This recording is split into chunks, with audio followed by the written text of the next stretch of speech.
It's Clobberin time!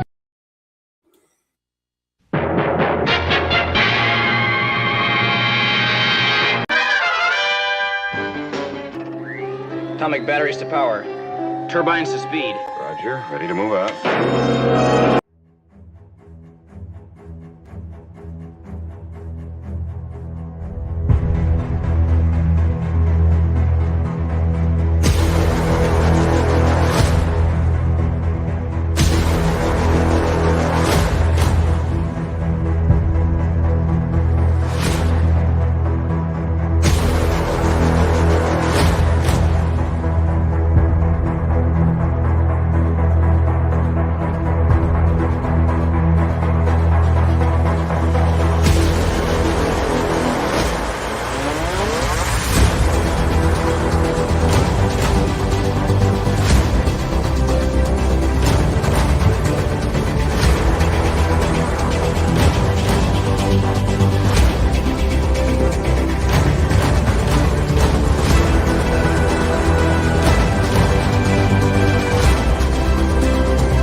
Clobberonimo!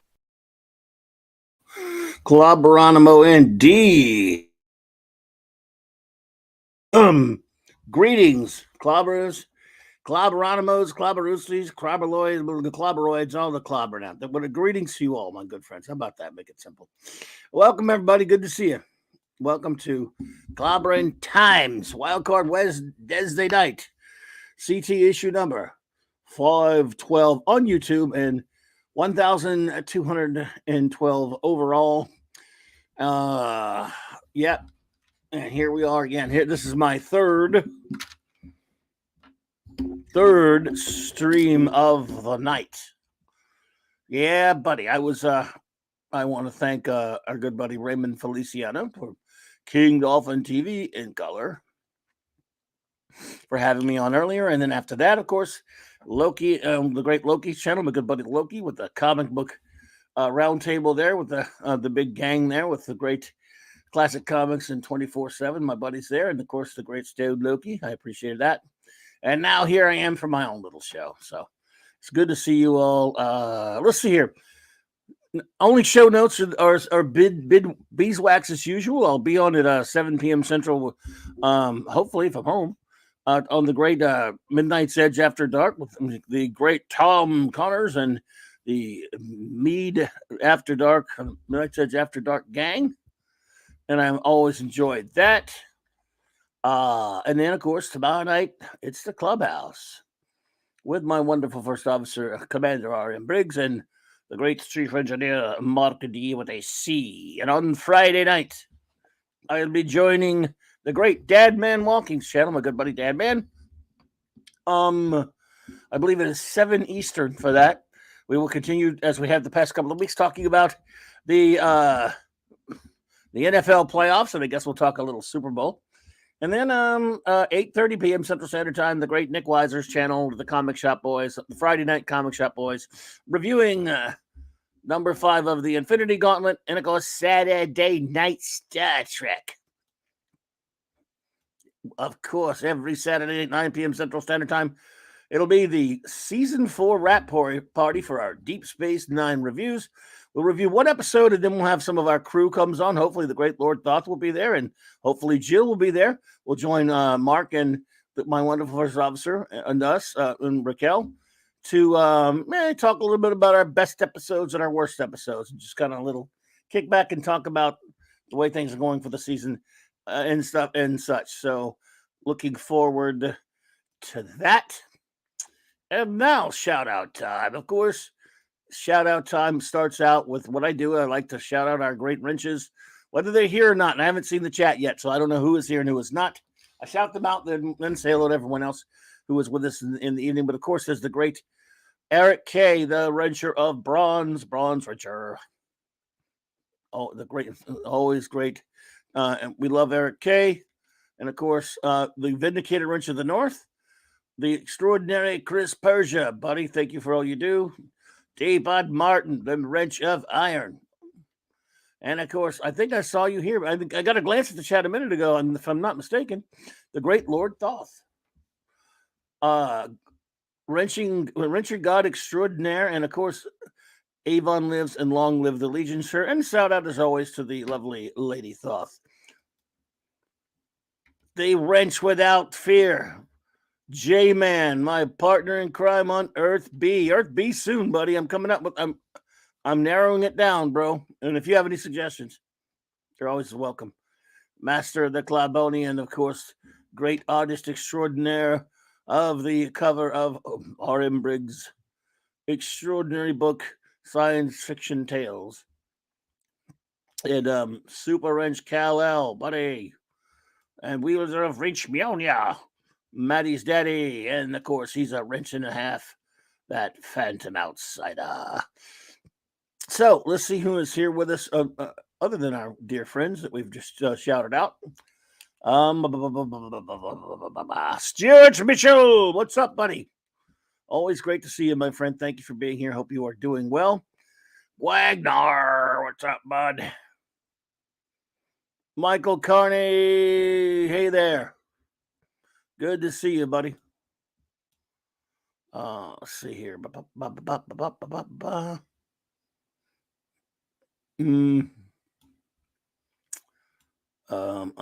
on, everyone. See if anybody else is here that haven't shouted out yet. Claude Selling, hey, what's up, my friend? Good to see you.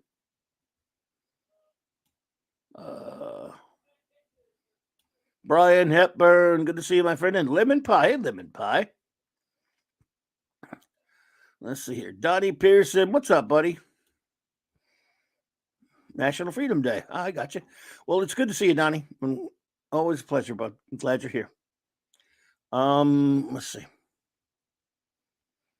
Captain Infinity and Beyond.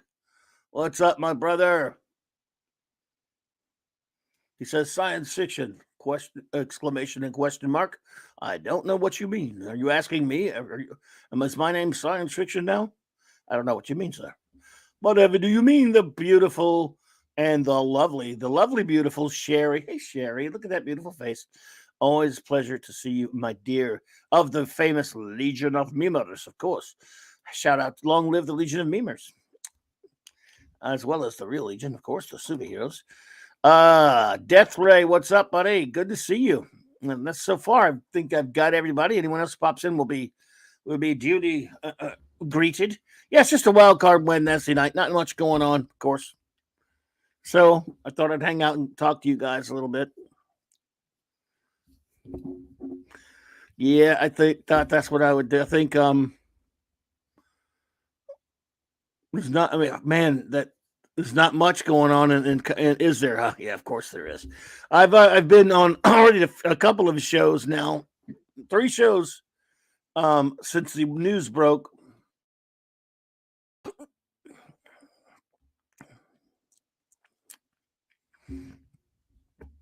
About the James Gunn announcement, and so I've been talking that to death. But still, I haven't really been able to talk too in depth about it. Cardinal Sim, what's up, buddy? Oh, and thank you for the super sticker, bro. You are amazing. You're the amazing one here, man. Oh, Captain Finley says, my favorite movies and comics tend to be science fiction. Yes. Well, I'm with you there. I love those as well.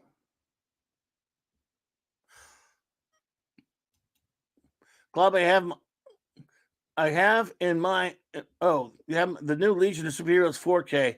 I'm ready to hate Legion of Superheroes 4K. What do you mean 4K? What's that? I'm not sure. I mean, there's oh, you got that movie? The animated movie or what? I'm not sure what you're referring to there, LT. If you could elaborate, sir. I'll watch the chat and see if you can elaborate on that. What you mean, sir? Hey, we shouted you out, but it's always good to see you popping in now, Cal L, buddy.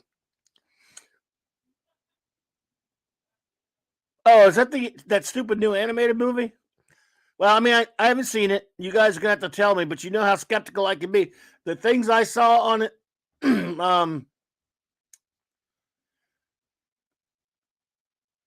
LT and J Man, I want to report because what I saw of it, I mean, it only took a trailer to piss me off.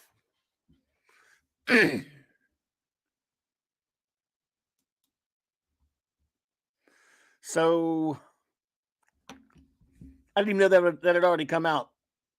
So yeah, just let me know. Okay, you'll watch it tomorrow. Well, just LT, let me know, buddy.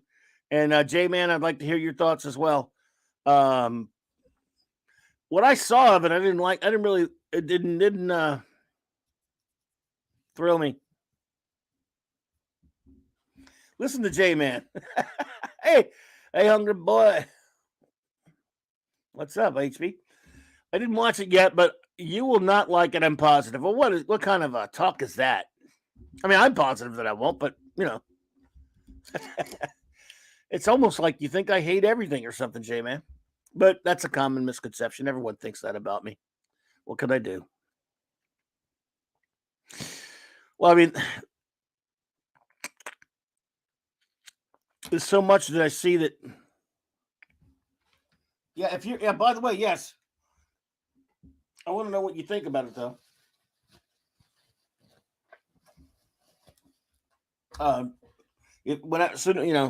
If you can, if you could just message me or something with either one of you have seen it or both of you.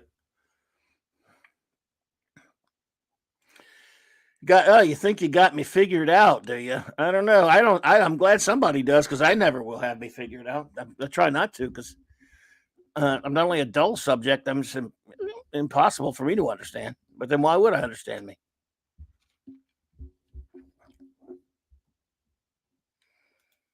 Well, that's a fair cop, Phantom Outsider. He says, I hate everything that I don't like. Yeah, there's a lot of things I don't like that I don't hate, though. I got to admit, I reserve hate. You know, hatred's people are always afraid of the human emotion of hatred. I tend to think of it as just another human emotion you have to deal with sometimes. A common misconception, Michael Corney. People always like to tell me I hate everything. Since you're old school, you hate everything. I wish I hated everything. I'd have so much less clutter around the place. I would have just empty space everywhere where all my DVDs and Blu-rays and figures and comics and magazines and all the other geek stuff that I collect. I would have so much room to put things because they wouldn't be there if I hated them. Because I'll tell you one thing. I don't buy things. I mean, I can't buy anything lately because, things are different. But in the times I've been able to collect stuff over the years, I didn't buy something I didn't want. If I hated it, it wasn't getting in here.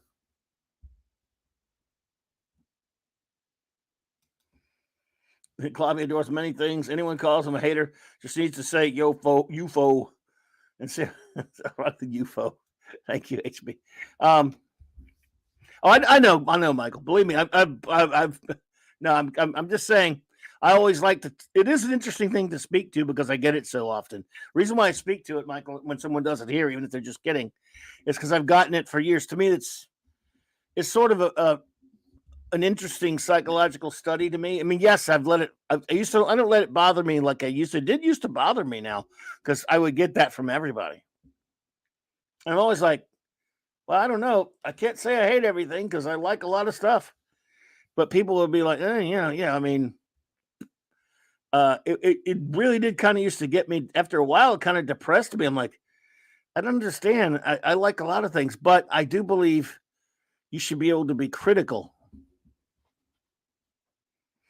I do believe you should keep a critical mind and not, I mean, if you legitimately like something and you never legitimately nothing bothers you or runs you the wrong way, I guess that's enviable. I just don't have that in me. Das Wolfen, what's up? Finity says, I'm collecting my favorite 1980s science fiction comics, so I'm on standby for whenever you want to discuss them, Clobby. I'm going to start as I think you may. I don't know. Did you hear this? I don't know if you heard me the other night, Captain Affinity, but in February, I think maybe the second or third week, I'm going to be starting a show where I do a show about the 80s comic shop, but it's going to be about comics in the 80s. And if you would like to come on for one of those, I don't know what your timetable is on stuff. For example, for me right now, it's 9 p.m. here in the States. I do not know what time it is for you. But I do my show at 9. I mean, it's 9:20 now, but I mean, I do my show at 9 p.m. on Monday nights. That's the comic show. If you could ever make that time slot, if that's an okay one for you, let me know if you could do it. If it's possible, you could be here do it for the week after next. The Monday after next. I think that's when I was planning to start it. That's what I'm going to do it. I would sure love to have you on.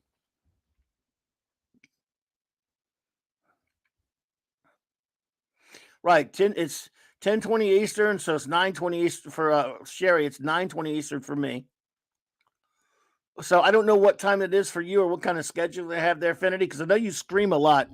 Believe me, many times when you're streaming, I'm out there lurking. I don't have a chance to join in and stuff because I'm doing so much or I'm out on the road.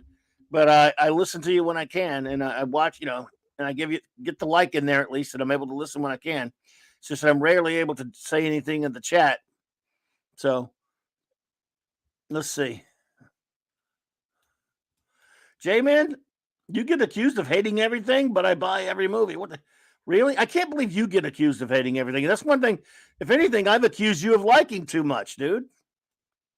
In a joking way, but I've said, man, that J-Man likes too much stuff. In fact, J-Man, I think you need to dislike more things.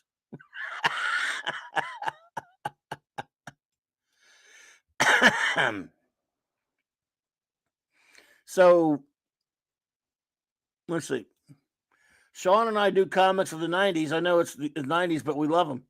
Yeah, I want to do the Yeah, I know. I hated comics in the 90s. So I hated a lot of comics in the 90s. But see, the 80s is when the comic shop really started to take off. That's when I started. I wanted to do it because I wanted to cover the era where I was mostly working in comic shops and even owning one. I know I'm not supposed to say that I own one because I'm going to get messed with now.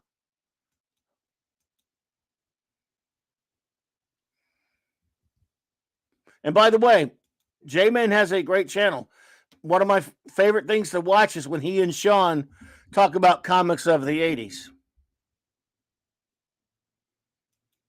I love when you guys do that, by the way. I enjoy that. Sometimes I have to lurk because I'm doing other stuff, but I'm there.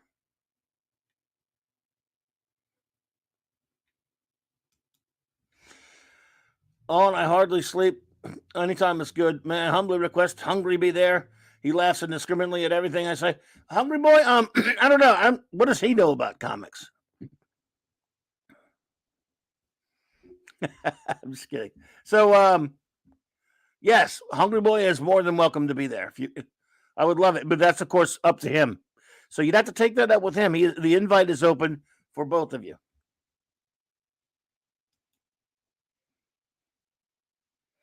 But you guys fight amongst yourselves whether you want him to be there or not. But he made that request, so D-Bud, you own 5? Wow, thank you, D-Bud. Thanks for not messing with me. I didn't know you owned 5 of them. Wow, dude, you're the big leagues, man.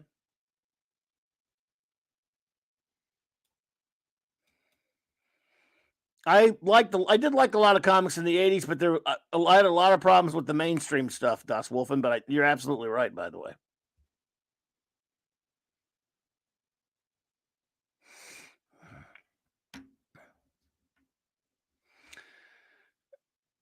Yeah, Lord Thoth, the only thing I'm looking forward to the DC lineup is Creature Commandos. You know, Lord Thoth, I might look forward to it, except it looks like a crappy modern ass version. That for me, I can't. I mean, animated show of that, but it doesn't look anything like the comic.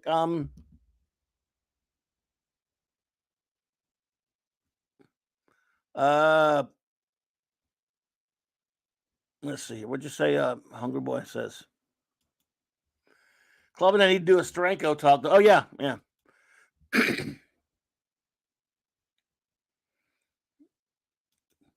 Steranko is coming to Niagara Falls in this June. I may take my Polaris cover from X-Men. Okay, word of advice, J-Man. I went to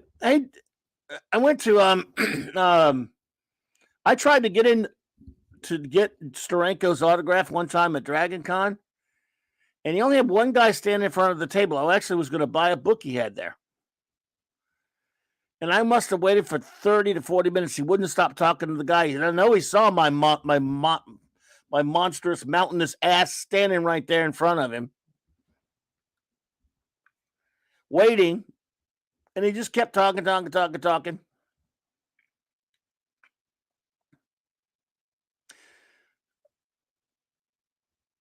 I hear you, D-Bud. So you got to get in there and get out quick because, man, he might just leave. I think he did it to Claude also or something similar to that. Now, so here's the thing I was going to talk a little bit about the James Gunn thing. The James Gunn announcement was weird to me. I think he's just like a hacky shill. He sounded like such a corporate biatch on that thing. He was embarrassing. And I don't know. I'm nothing against the Creature Commandos. You know, in fact, on the Creature Commandos, I saw it on Twitter last night or whatever, where James DeMatteis, who co-created Creature Commandos along with Pat Broderick back in 1980 for Weird War Tales at DC. I saw him kind of excited about it, and I was like, what are you excited? I didn't say anything, you know, but I was thinking, what are you excited for, dude? They're not going to pay you jack squat. You think DC's going to give you something for this? Think again, buddy. No offense. And I'm not saying I guess he knows better. Anyway, but he was proud. I mean, I understand it. It's a creation of his. By the way, there's a animated short of the Creature Commandos already.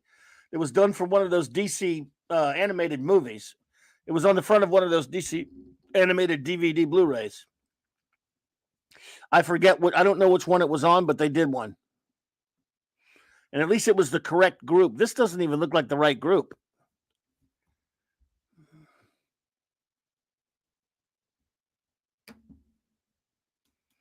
Yes, that's what. Yep, you met Steranko. He will talk your ear off if you let him. Yeah, that's right here. Now, I'm with you. I agree. The Gunn announcement was awful. It was cringy as hell. That Green Lantern show is going to be garbage. If you have to call it Lanterns and make it terrestrial and just set it on one planet and make it True Detective, how about go screw yourself? How about that? That's not what I signed up for with the Green Lantern.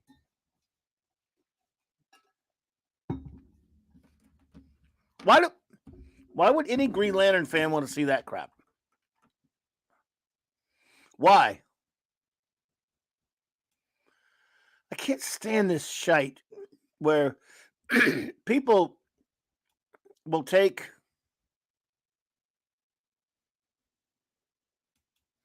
yes, The Death in the Family on HBO Max. That's on that one, the Creature Commandos thing. Thank you, J-Man. Larry, what's up, buddy? So people will they just take someone else's creation and think they know better than the original creator. I hate that kind of crap.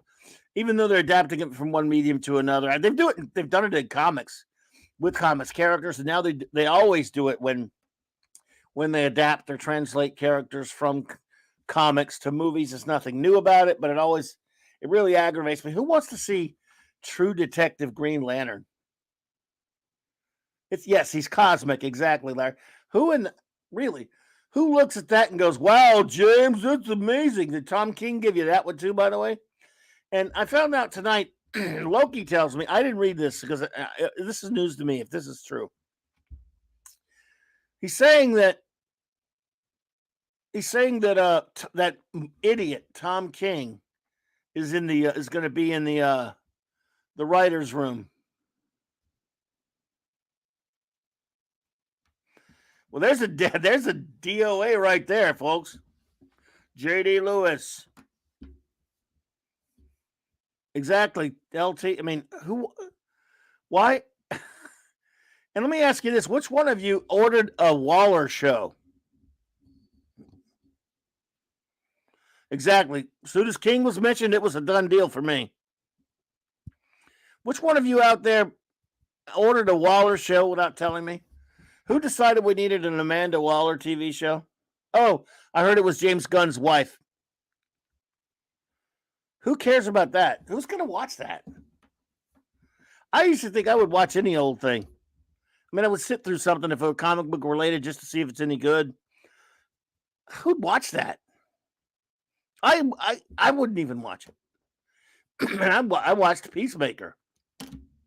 A lot of people really liked it. I mean, I had a tough time with Peacemaker, to be honest. I thought it was kind of funny. There was some funny stuff in it, but it's kind of, like I've said, I always felt like I needed a shower. So if he's going to do that to Creature, I mean, well, if he's going to do that to Swamp Thing, I don't trust him with Swamp Thing either. And I have another question for you all. Who in the crap needed an Authority movie?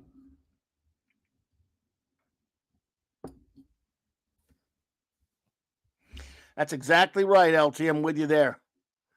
King mentioned it would be almost as bad as saying Bendis was doing the Legion, and he did. So, yeah, really?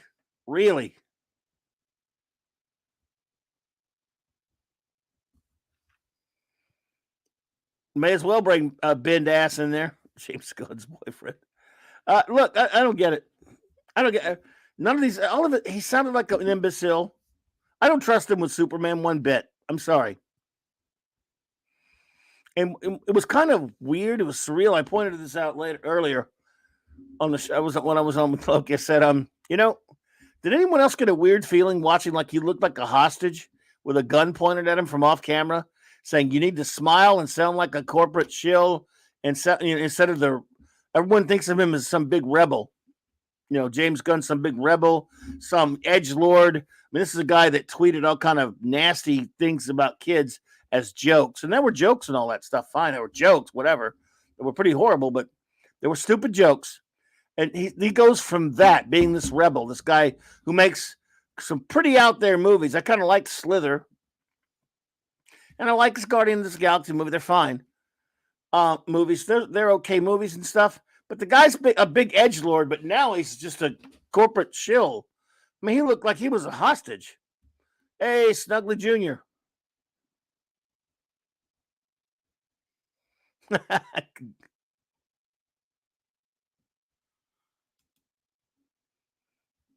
Well, I can dive into my stacks of Silver and Bronze Age comics. There you go.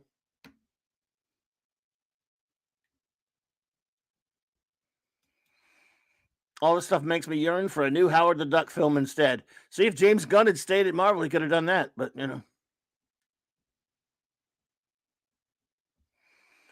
I agree with you there, JD. I find most genre TV, DCU, and in particular, to be thoroughly repellent, must not see TV.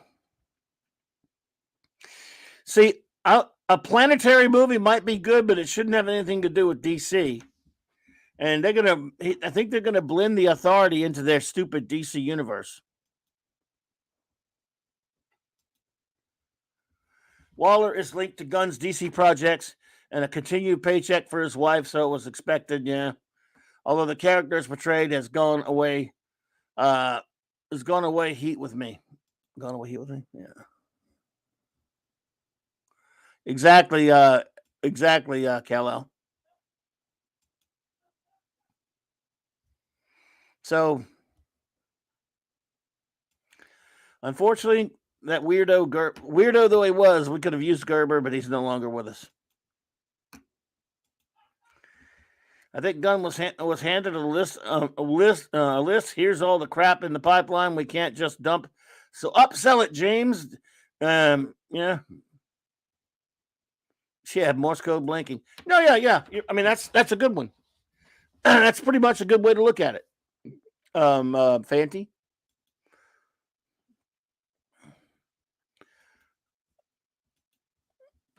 Yeah, and the thing about Swamp Thing there, Death Ray, is I'm one of those that did not like that at all, that last Swamp Thing series they did. I watched it of the DC Universe thing. I hated it. I really wanted to like it. I wanted it to do good. I think they just skirted around. They flirted with some Alan Moore stuff, but they really never had the guts to go all out on it. It was just really dull, and I just don't understand why anyone liked that show, especially with some of the dumb shite they did on it. But as a fan of Swamp Thing, want to see something well done. I don't trust these people.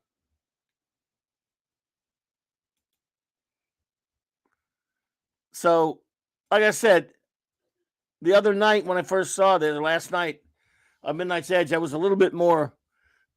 I mean, I didn't have any real optimism, but I was like, yeah, we'll see. But when I found out, I keep hearing stuff like Tom King's part of a lot of this stuff, like his Superboy, Supergirl comic. And look, he's cited 2 big Tom King comics. That just shows me right there that the Gunn's a moron.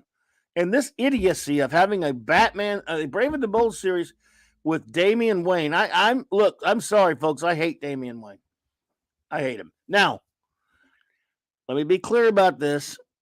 I have some friends out there that I trust big time that like the Peter Tomasi run on Super Sons. I didn't read it. Just not my bag personally. But there are people who like it a lot. I know there's an animated movie now. And they say no, even though they don't they don't like Damien that much, but they liked him in that comic. And that's cool. I understand that. I respect these friends. It might be, maybe I would like it if I just didn't want to read it. But as it stands, I hate Damian Wayne. And I don't want a TV show. If you're going to have Batman, they got the nerve to call it Brave and the Bold. Screw you, James Gunn. Leave that title alone, you butt monkey. I can't. He just, and the guy came out talking about the projects that are coming out before his universe. Well, again, J-Man, a lot of people did. They liked the Peter Tomasi run. Then, and of course, Bendis came along and dumped all over it, right? And aged the characters up like a jagoff. So they told him to hype up those things that are coming out that are already made. And the guy went on, talked about how the Flash movie is the greatest superhero movie ever, or some kind of horse hockey. So he has no credibility with all. Who told him to be? Who died and left him Stan Lee? Sorry, it's too soon. Because he sounded like Stan Lee on that stupid that announcement, which was weird.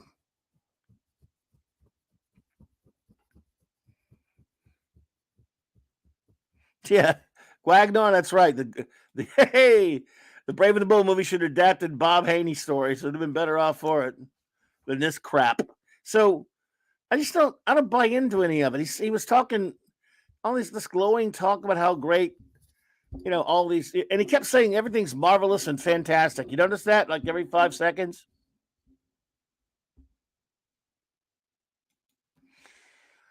Kal-El says, I didn't love the Super Son storyline under Tomasi, but I dislike it. But I think he didn't dislike it either. It was okay. I think he didn't dislike it either. I got you.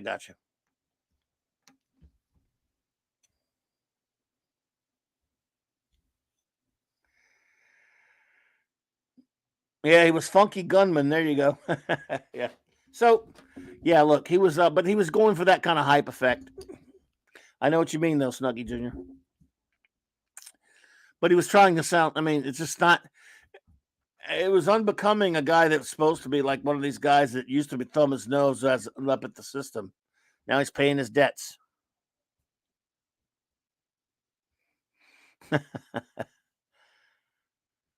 No problem, Kelly. I knew what you meant, buddy. So yeah, look, I can't stand Damian Wayne. I mean, this fundamentally, your movie is wrecked for me, you jackass James Gunn, by putting Damian Wayne in a Batman movie. I mean, why is that the Brave and the Bold? He's just using the title now. Freaking sucks, man. And then, I don't know. What's the other one? Again, I already mentioned it, but The Authority, that's a stupid idea. Hey, Blood Philly Reviews. Yes, we have been calling him Tom Queen lately.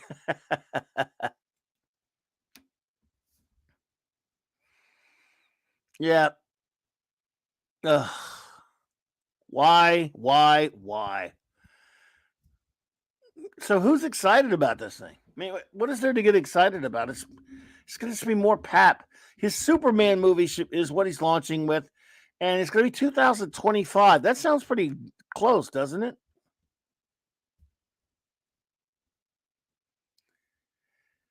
He put James Gunn on Twitter today put something out that said, Superman, trunks or no trunks?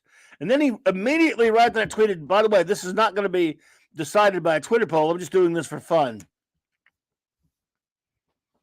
And so, of course, I went on there and I put you know what I put on there? Because no trunks means he's not legit. No trunks, no legit soups. Without the trunks, it's no way. I have a feeling you might put the trunks on him, but it won't matter. I mean, it's the casting of the character that matters. Wagner, I like that. I mean, like you said, we've already seen multiple Swamp Thing adaptations. Why not go? Animal Man would be that would be a good one. You could do something cool with especially if you adapted Morrison's run on Animal Man. JD Lewis said, speaking of aging up characters, why not just de-age Dick Grayson and bring back as Batman's one true partner? Well, they won't do that. I'm with you.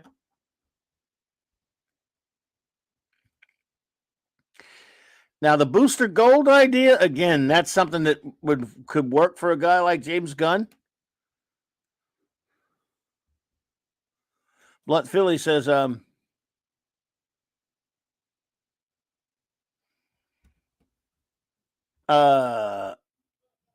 because he'll probably get a paycheck to be Booster. Sean William Scott barely works. I don't know what happened to him. I would say Chris Pratt would be a good choice for Booster.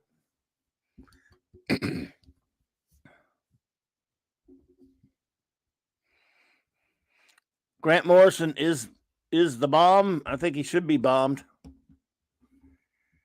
I don't know. It's an LH thing with me with Morrison Infinity. I've loved some of his stuff, and I've hated some of his stuff. But he's done some great stuff. I mean, I do like Grant Morrison. I mean, the stuff I loved, I guess I let it outweigh the stuff I don't love. Isn't that fair enough? Is that fair enough? Is that too harsh or no? So Snuggy, you think it's going to be so? You think it will be decided by that Twitter poll? I'll have to go check, see how that's doing.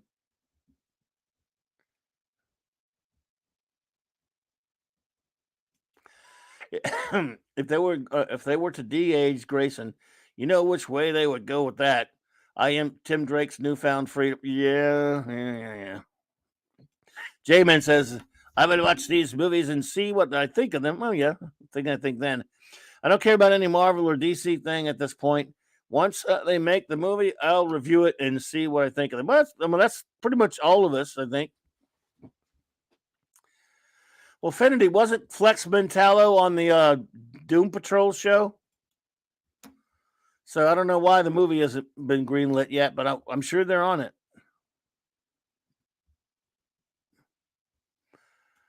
pretty sure I've heard that Flex Mentallo was on that Doom Patrol show. I'm just saying. I mean, that's what I hear. I didn't want to watch it, but I've heard that. So who knows? I bought that comic. That was a weird comic there. He was on the Doom Patrol. What you actually like? Well, you like everything, dude. You're the opposite of me. I get told I hate everything, but I'm telling you, you like everything, J-Man. Oh, J-Man is the man, by the way.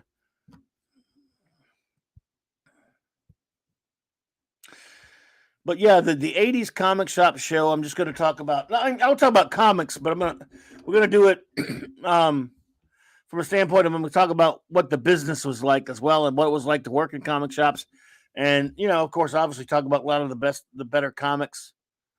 The better comics. It'll be all kind of stuff, but it'll be about what a time that was to collect comics in the 80s. It was incredible. Incredible.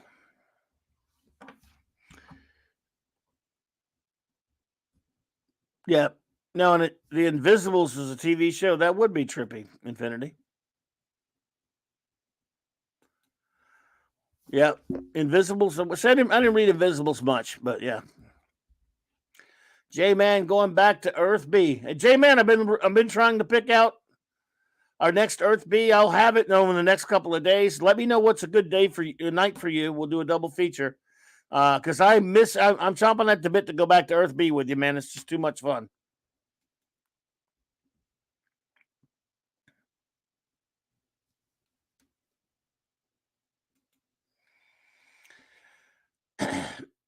Kellel says, I think I have the right amount of hatred for certain things.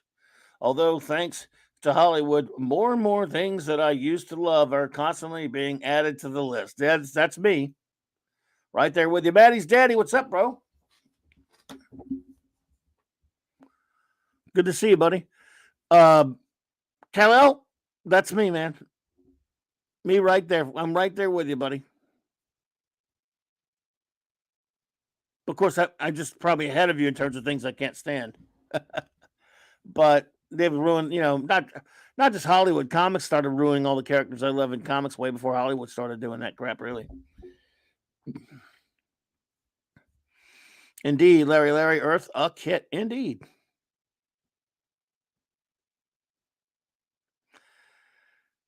So, yeah, I don't know, folks.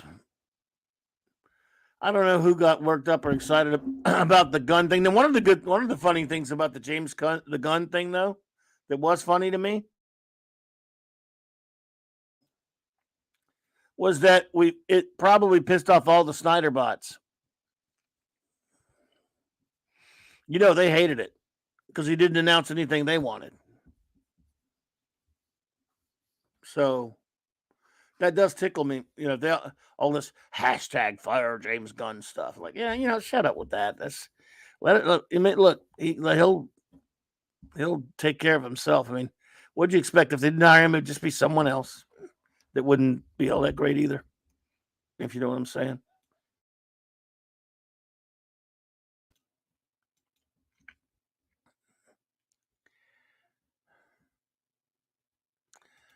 Right.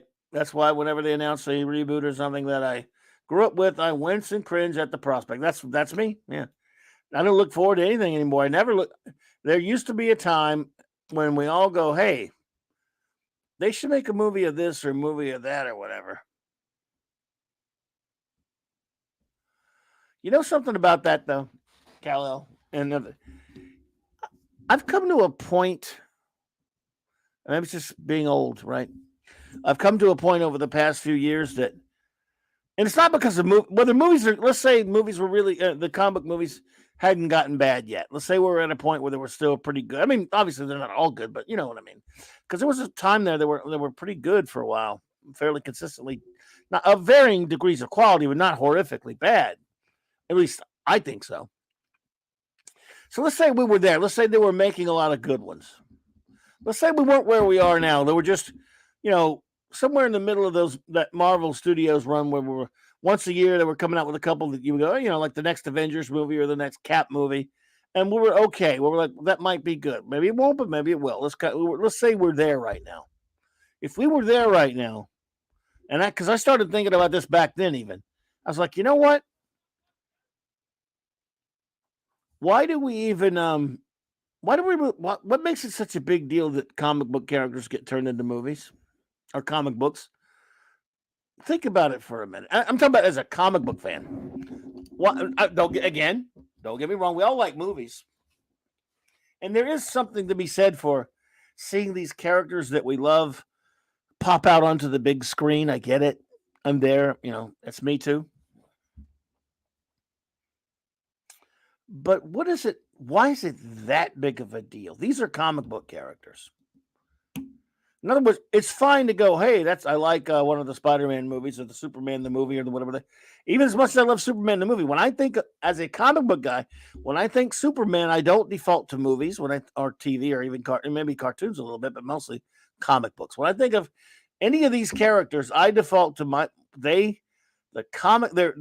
their iteration on the comic book page, which is where they were born, is what I think of first.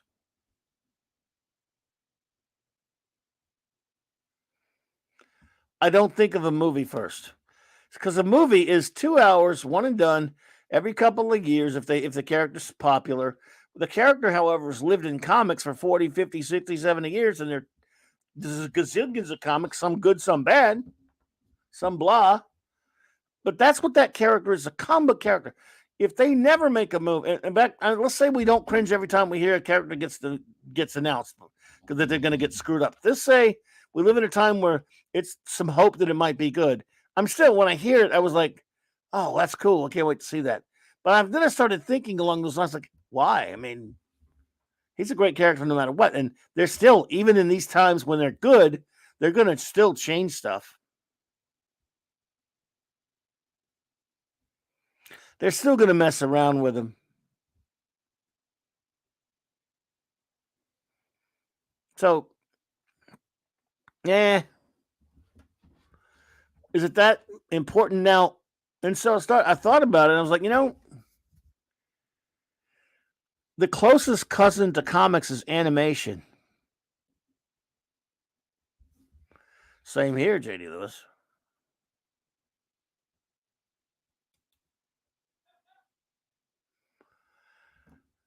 And I would like to see good animation adaptations of superheroes that I love. Much more than I would like to see movies. If a movie's good, that's fine. Don't get me wrong. I mean, I like it. And now we have the effects where they can make it feel with the right budget, in a movie, they can certainly make it feel like the comic book character. But the problem is, you're still only going to get like a couple of hours. Whereas if you can get a whole season of an animated show that adapts your favorite comic book characters and it looks like them and it's so faithful, and it, because even in these movies, even in the best movies, they're still not like comic books. They still don't look like characters that have ongoing exploits all the time. Their exploits are very episodic. But Wagner says, as comic fans, we like others to experience our favorite characters and stories, and movies are a great way to reach most people. Yeah, I know, we're proud of these characters. We love them.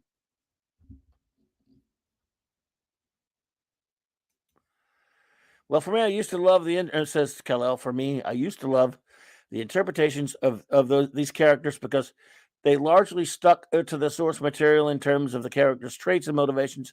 Not anymore, though, sadly. I mean, even, I don't know about largely. I might contend that if we got like 50% close to what the character was, usually we think we settled for it. And Snuggy Jr. says, will audience go to cartoon comics movies, though? No, they won't. DC makes them straight to DVD. But I'm talking about a series of animated. So no, they won't, Snuggy. I'm not. Yeah, you're right. I'm not saying this is a business model. I'm just saying what I personally would enjoy. For example, I really like all four of the Avengers movies until Endgame, which I both love and hate for a lot of reasons we won't go into here. Love them. But I'll take Avengers Earth's Mightiest Heroes any day over that. Even though it was only 2 seasons and I hated the last episode, those still 2 seasons that were just like, again, sure, truncated versions of some of the stories, Cliff Notes versions of some of the classic stories they adapted, true, but it still felt more like the comic books because it's animation than any of those movies. And I would take that, an ongoing series. So, but no, it wouldn't be able to compete with movies, no question about it. Thank you for the $5 super chat, Eric K. I appreciate you, buddy. He says next James Gunn Superman will be Elliot Page as Superman and Leslie Jones as his father. Yeah, you're probably right, buddy. You think you're kidding. Maybe you think you're kidding. I don't know, you might mean it because it certainly sounds plausible to me. Sounds like the kind of crap they would do. But yeah, so look, I'm just saying what I would like to see. I mean, I'm just saying these characters are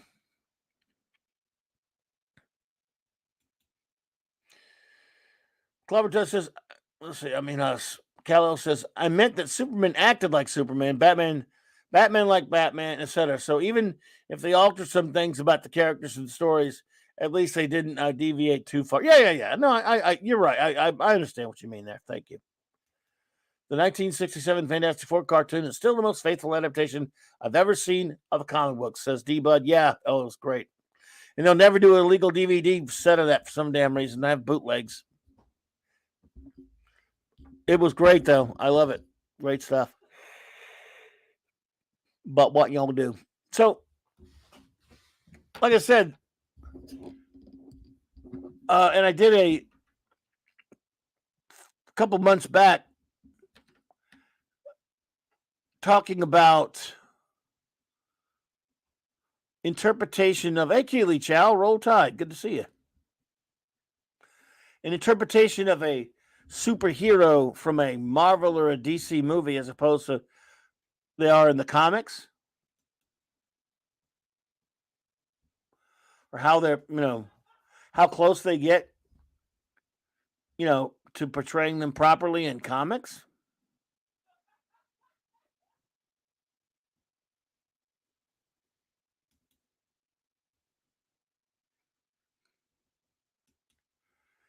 And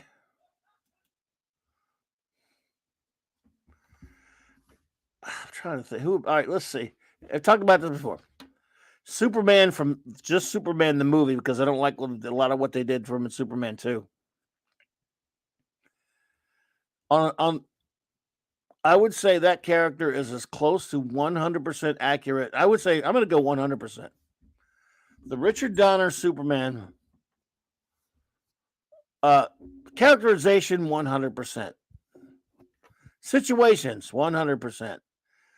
Krypton, they didn't get quite right, but that's the nitpicks of a different type. It was still Krypton, and they didn't change anything. So as a movie interpreting a superhero, Luthor was a little off. I mean, I love Gene Hackman, don't get me wrong, but he was more of at least he was criminal Luthor and not stupid corporate Luthor, like Kingpin, corporate / Kingpin Luthor, like Byrne did. At least it's something. But he had a goofy sidekick. But still, no, it was still. I'm going to say that was a 100% accurate, faithful to comics.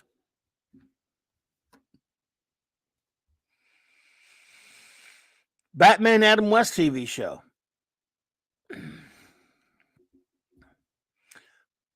Very accurate for 50s comics. You have to make the asterisk there that it's very accurate or fairly accurate, pretty much, with what comics were like at that point for Batman and the characters, or campy and all that kind of stuff.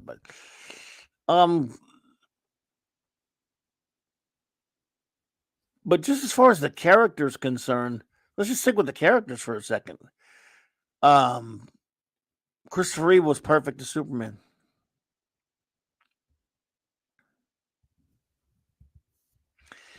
Well, he became the CEO of LexCorp in the Byrne reboot, Keely Chow. Before that, he was just a mad scientist, and I preferred that personally. but I know I'm old. Sorry. Certain things about the characterization later after the Christopher Reeve Superman, they tend to vary. For example, take your Hugh Jackman Wolverine. His characterization is not exactly, it's a good one, but it's not exactly like the comic books. It's not just because of his height, not because of his height. That's a problem as well, because it's not comic book accurate for sure. He's really good. I like him in the movies, even though I don't like the movies much.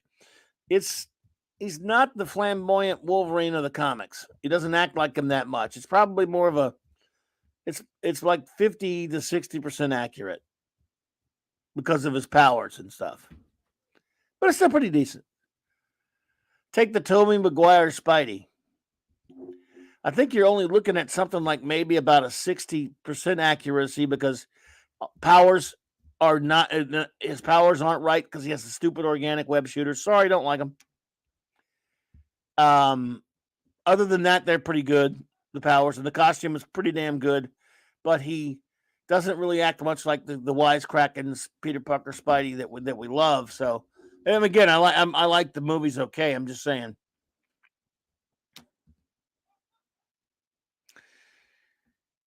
Oh yeah, Adam West was perfect. So I'd have to say I put Toby down at the 60% range.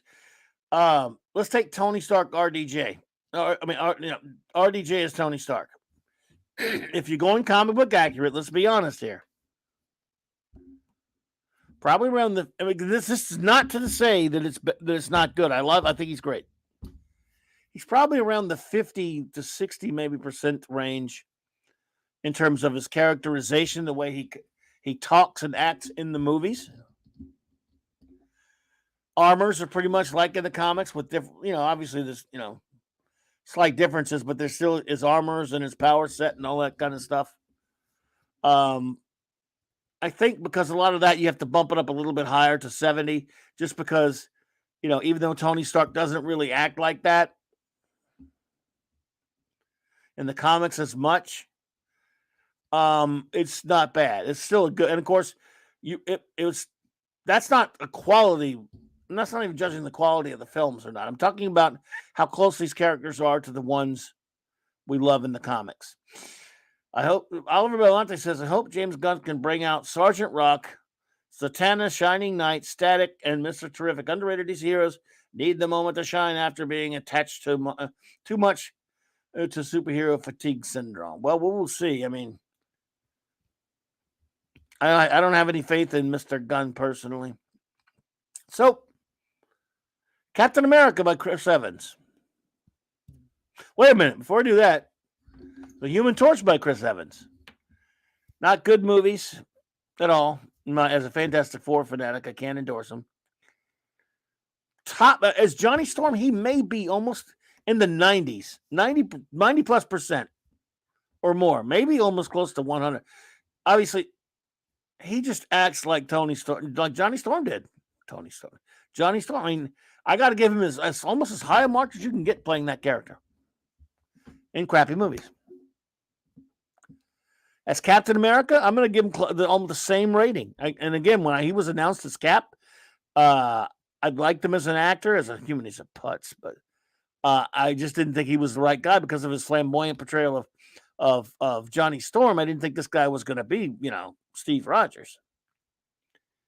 But his portrayal as Cap is just about as close as you can get, I think. It's way up there with the Christopher Reeve, and again, so he did it twice.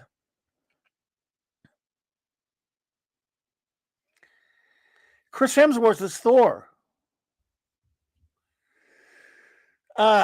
He's good. I mean, he's enjoyable. He's got the look okay. He doesn't talk like Thor, but that's not his fault. That's the way it's written. So we can't, if you want to ding him, but still, it's the interpretation. So I am blaming writers. So I got to drop him into the 60 some odd percent, maybe the 60 to 65% range.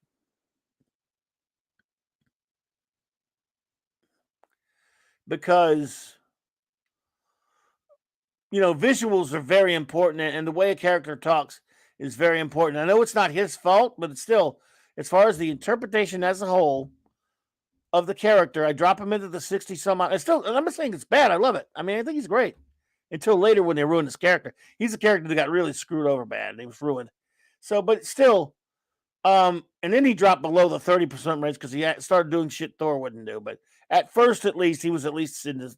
Because if you're over 50, it's a comic book movie, and the characterization is over the 50 to 60 range, that's probably going to be your average better one, because those ones I was just naming, like Christopher Reeve and Chris Evans, are outliers. They're not going to be too many where you get anywhere close to the 90% to the 100% range. It's just not going to happen.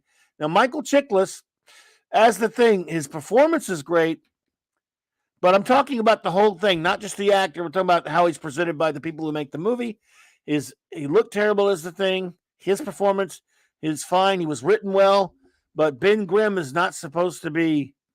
Michael Chiklis is not the way Ben Grimm is supposed to look before he changes into the Thing. He's supposed to be a young, big muscle-bound guy, athletic guy.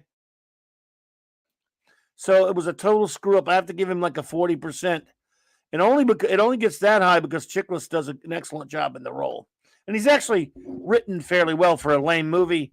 The Thing and Johnny are both written well in it when they're.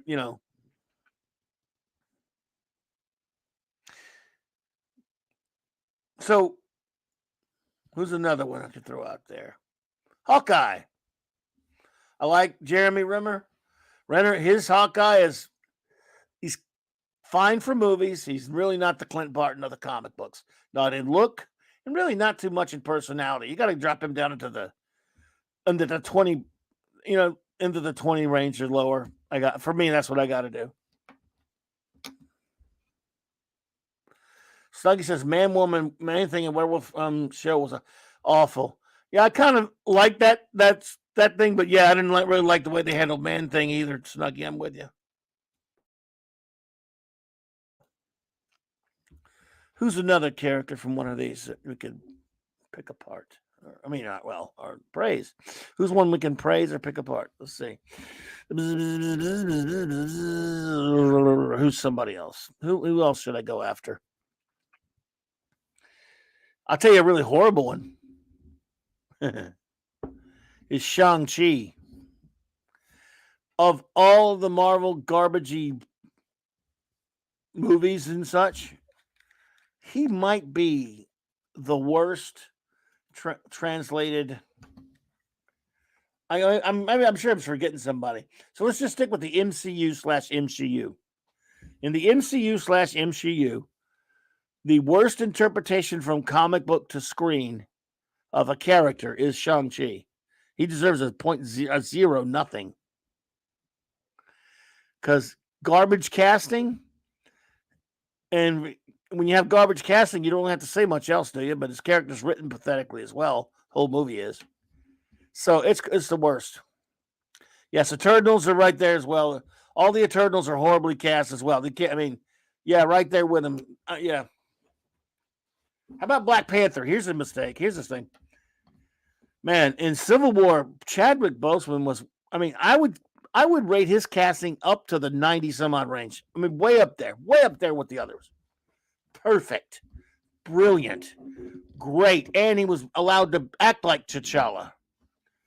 In that, and then along comes the Black Panther film, standalone film, and he's reduced to kind of a chump role. His sister's the smart one now, when T'Challa's supposed to be one of the smarter guys in the Marvel Universe. They turned to his father T'Chaka into a jerk, a scumbag, deadbeat dad. He T'Challa was just didn't really get much to do. He was weak. He was not very well written in that movie. So in that movie, he's in the 20s or 30s. He's not the T'Challa that I know, but in Civil War, he's in the 90s. And then in the other two movies, he was only in those a little bit. So it's a damn shame because he was a great actor.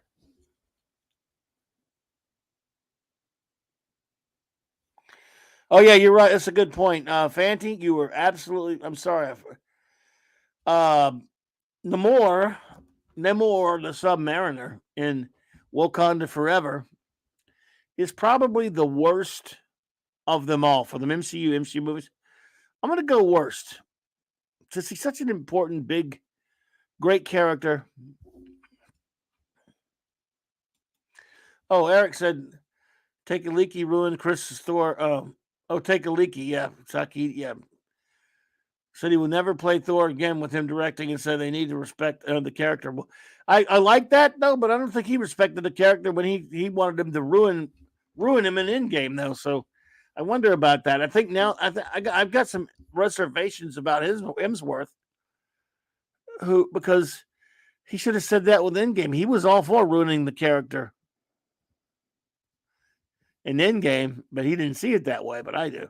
So yes, though Namor / Subby is the worst of all the MCU, maybe the worst interpretation of a classic comic book hero on the big screen ever. Now, let's take into account who's the worst. I mean, the Eternals don't even really count much because they're not Big Ten. So let's go with characters with gigantic history, like the Submariner, Superman, Batman, whatever. The worst characterization, translation of a hero or a character like that to a classic character like that right now in all of movies, I'm going to go out on a limb and say it might be that. It may be Namor and Submariner in that movie. If you could name me another one, I mean, I'm talking about just the absolute translated, not just because someone could be in an okay movie and be bad, or someone could be really bad, really bad, and the movie's not so. And the movie's terrible as well, but it just depends when.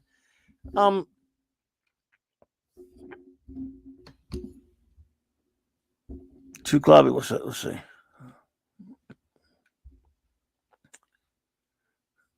Also, yeah, they ruined Claw as well. Yeah. Well, Juggernaut was pretty terrible in X-Men 3. Sure. Yeah, but Steven, that's a good one. The 1990s Captain America movie, that's down there. I should say down there. That's right. Yeah, I agree, Fanti. The Juggernaut in X-Men 3 was terrible. Terrible. I'm going to go with, as far as because how important it was and how long we waited to see the character translated into a movie.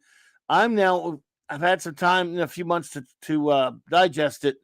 I'm going to say Subby in Wakanda Forever is the single worst translation of a legendary comic book character to movie screen I've ever seen. I mean, that's including Howard the Duck.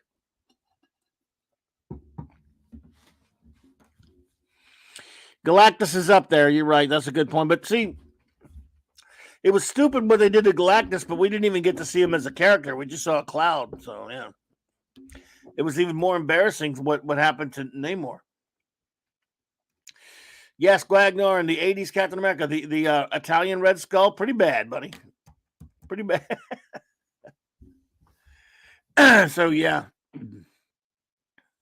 I'm sure there's some other ones I'm just not thinking of.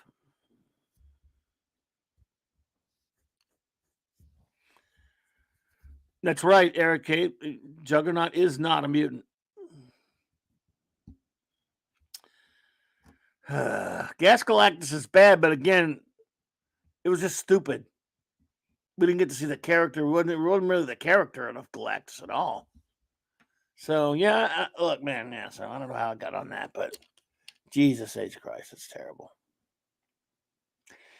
And James Gunn can basically I have nothing for him. He has no credibility with me when he talks up a jackass like Tom Queen, who let us never forget what he did to comic shops all over the country with his stupid ass Batman and Catwoman getting married gimmick from a few years ago. I'm sure you all remember that, where they made this big stupid event. Now, I personally hate media stunt events in comics. And so any comic book reader or collector, buyer, customer, who gets hooked into that deserves anything they get, in my opinion. As far as and anyone who was lured into that got into the whirlwind frenzy of Batman marrying Catwoman, stupid ass thing, on you. Nevertheless, and I know I shouldn't feel sorry for comic shops, but again, I get made fun of when I mention this. I owned one. I just feel bad that there were a lot of comic shops who invested in this turkey, and were led to believe that this Batman and Catwoman were going to get married.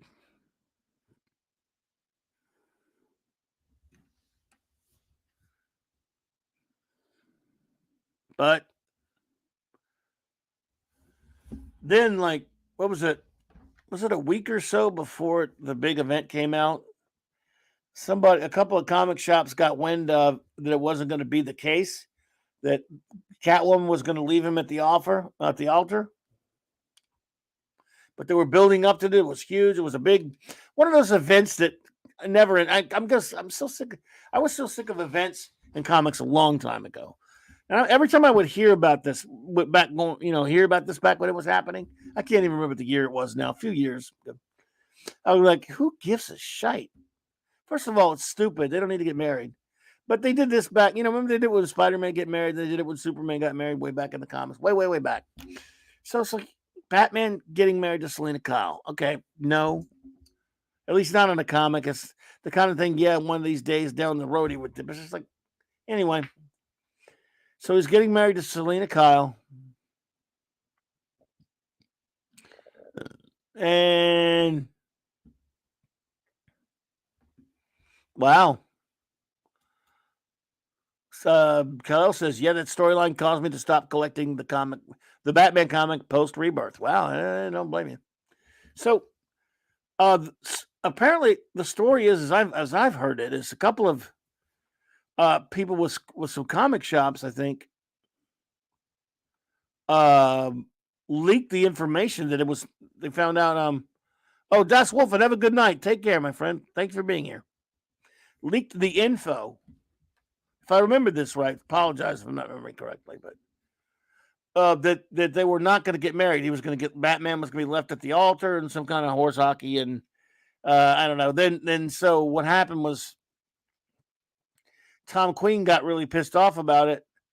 I think he even got some employees fired from some comic shops, and he got some comic shops in trouble with Diamond and cried like a big wussy baby about it. Tom Queen is crap, man. I'm sorry. But my biggest question back when that was happening is like, who gives a crap? The comics. Why do you care if Batman's marrying? Why is that an event? Of course, they have to manufacture these stupid events. You know that.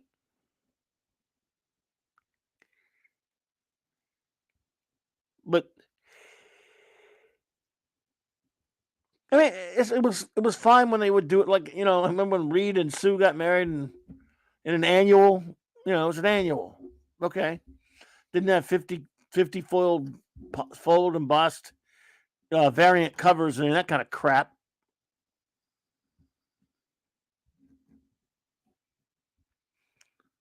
And then to have Batman just cry like a wuss and he got left at the altar.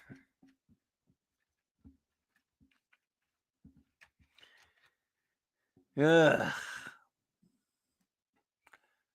So James Gunn, according to what Loki's telling me, I had not seen this, but I've been gone. I have not been able to see all this stuff. That's true. Queen treats his comics like personal therapy sessions. He also tried to have Jay Lee canceled just because he drew a cover for EVS. So,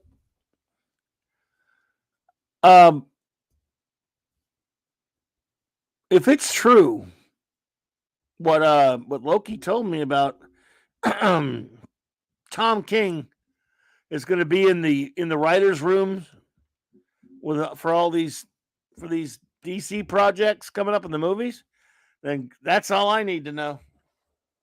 Not that I, to be honest, not that I cared a whole hell about them anyway, but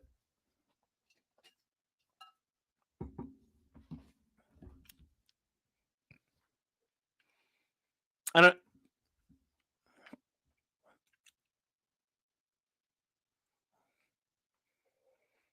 I mean, why? Why? Well, that's that. I mean, no different if they had like Bendis. They had Bendas in there. So yeah, who cares, really? I mean, yeah, just to hell with it.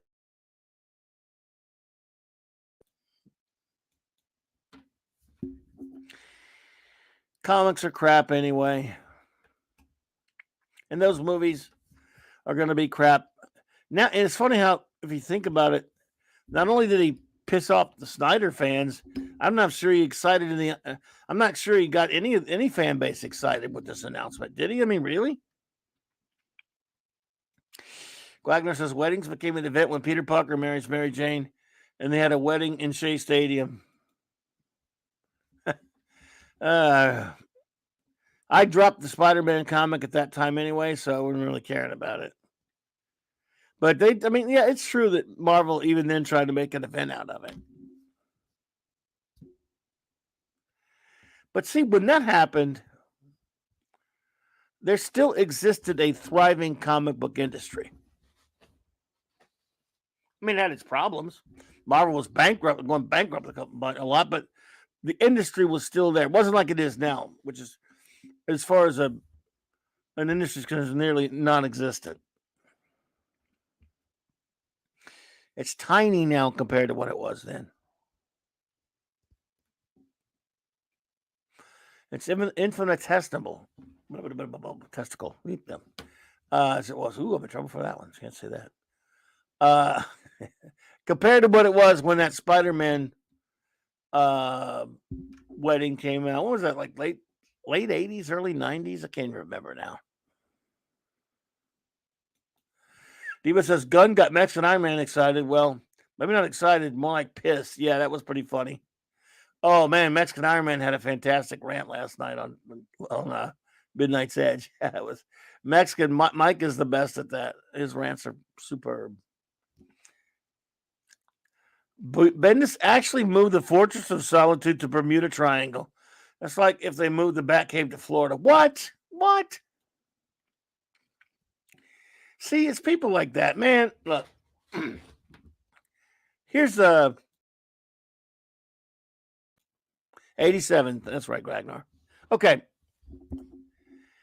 Here's the kind of fan, we were touched on this a little bit when we were on the earlier over at the round table. Here's the kind of quote unquote fan I think that because I met these people, I met every kind of fan there is. I've been exposed to all of them. Here's the way I read James Gunn. Let's say he's just some guy walking into my comic shop or the D-Bud's comic shop, and I'm just hanging there as a customer. Or let's say D-Bud felt sorry for me, so he hired me to, run his register occasionally in the field, to bag and board his comics. And so I'm working for D-Bud at his comic shop in the 80s, 90s, whatever. Gunn is that guy, kind of like Hack Snyder. He would walk in, and let's say D-Bud and I were talking about the new issue of Iron Man or Fantastic Four or something like that. This is a guy who comes in, you guys got the new Heavy Metal? Or maybe he's looking for back issues of Miller's Dark Knight because that was badass and awesome and wicked. Or if it's a few years later when D-Bud was out of the business, but let's say it wasn't. This is a guy, because he's doing a movie of The Authority. He's a guy that wouldn't buy mainstream comics that much, but he would buy the new Authority. Real Wade Nation. Hello there. Good to see you. In other words, he would always be that guy who would buy the edgier stuff. And when you get him into a conversation, and he would talk about, he would poo-poo Superman like for being too much of a Boy Scout. I said Batman's only good when Frank Miller does him, that kind of stuff. I know, but the guy got me in a conversation, and I had to talk to him about comics. I've gotten in so many conversations where some dope just liked all the trendy hipster crap that was big out there at the time, and poo-pooed, if you will, on the traditional stuff. Only like the edgy stuff,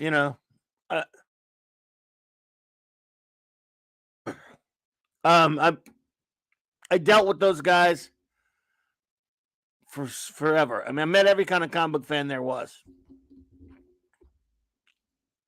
Gunn's the kind of guy that, if it were the 90s, hey, Captain Skywalker. James J. Skywalker.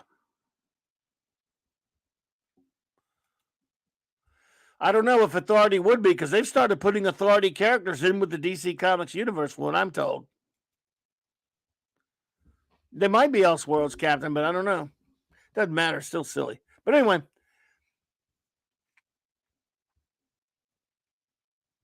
I've met these guys many times that they all like the trendy hard edge stuff. They thought they were cool because they bought they bought independent comics. I liked some independent comics, but that you weren't cool if you bought Marvel or DC.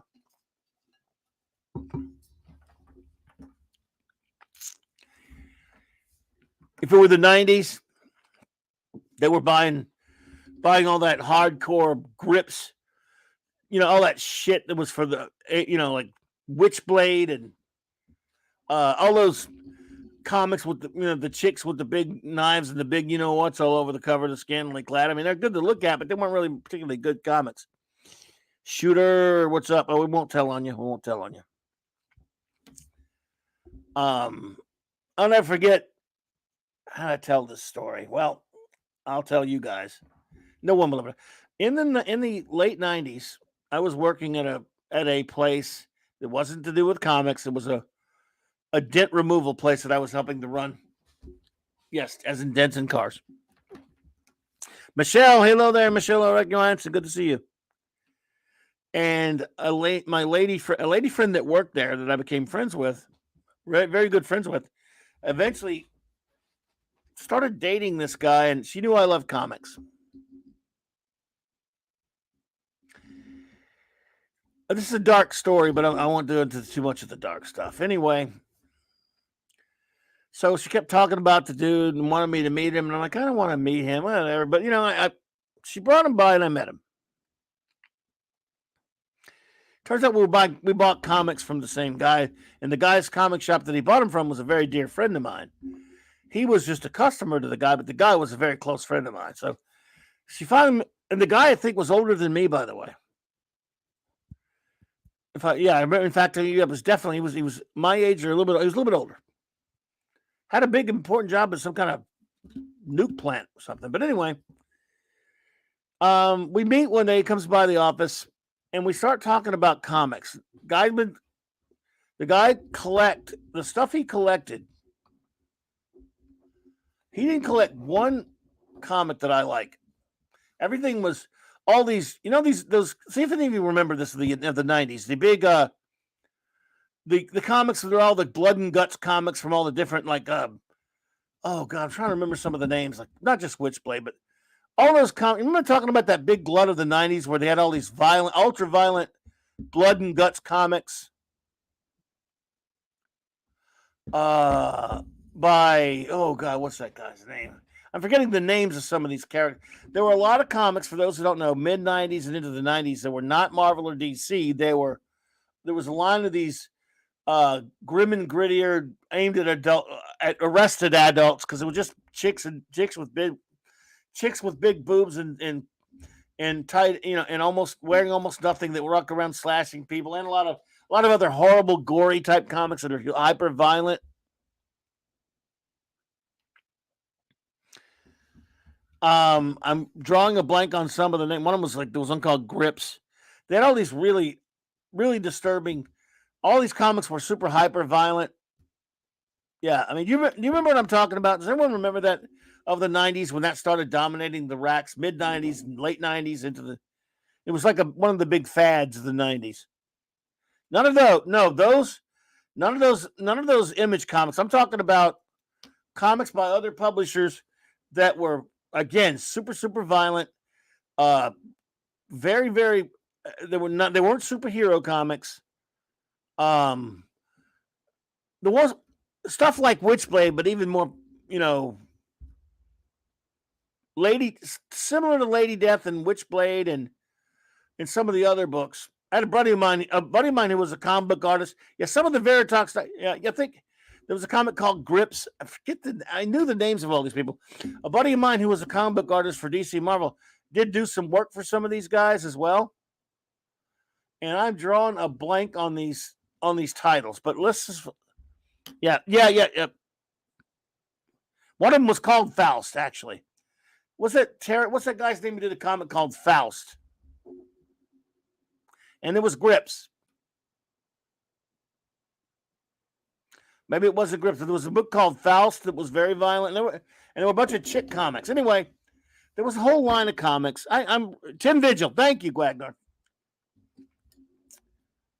But a bunch of other comics, and a friend of mine did some work for one of these publishers.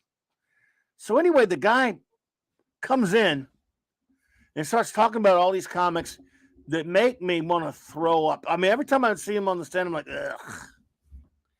And when my friend who he gets the comics from, I used to help him run that shop. Yeah, it was Faust. I'd forgotten the name of it. It was Tim Vigil and Faust. I tried to forget him. So at the time, it was just a bunch of blood and guts, just chicks that killed, rocker. It was not good comics. I mean, to me, that's just not good. Black and white, I think. No, some were in color, I guess. I wasn't touching them either, Captain, but I would see them on the racks, and they sold they sold a little bit. Anyway, so the guy was talking about all these titles I'm like, don't give a shite about.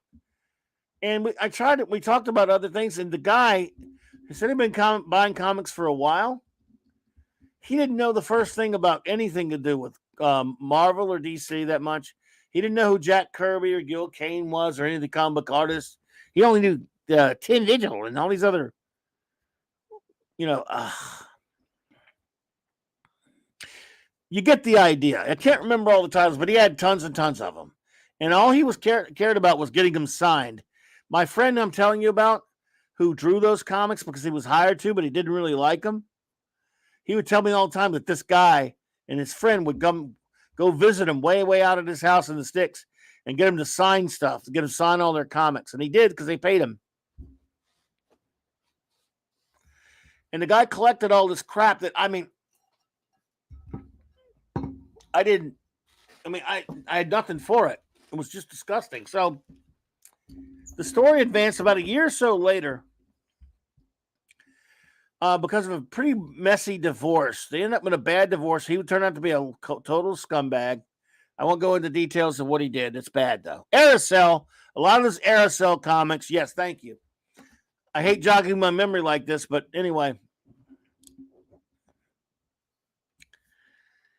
So she asks me. She got hold of his comic collection because the guy was in trouble. Anyway, but I won't go into what he did. It's pretty disturbing. And she asked me to come over to her house to look at her and see if she wanted to sell the comics.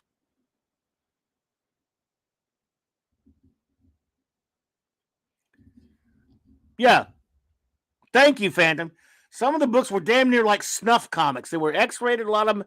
They were absolute filth. So she asked me to look at his collection for him. She had me come out to her house one night. And we're dear friends, good friends. We're still in contact. We haven't seen each other much, but we still keep contact on Facebook. Wonderful lady, a very nice lady, beautiful woman, sweet woman. I go to her house. She had about maybe 8-9 boxes of comics. She didn't know what they were. So I said, sure, I'll take a look at them. I'm going through his comics and I'm wanting to throw up. Every one of them is something I would not touch with a 10-foot pole. Every one of them is aerosol it's all these different Faust and all this other rotten shite garbage. Every one of them.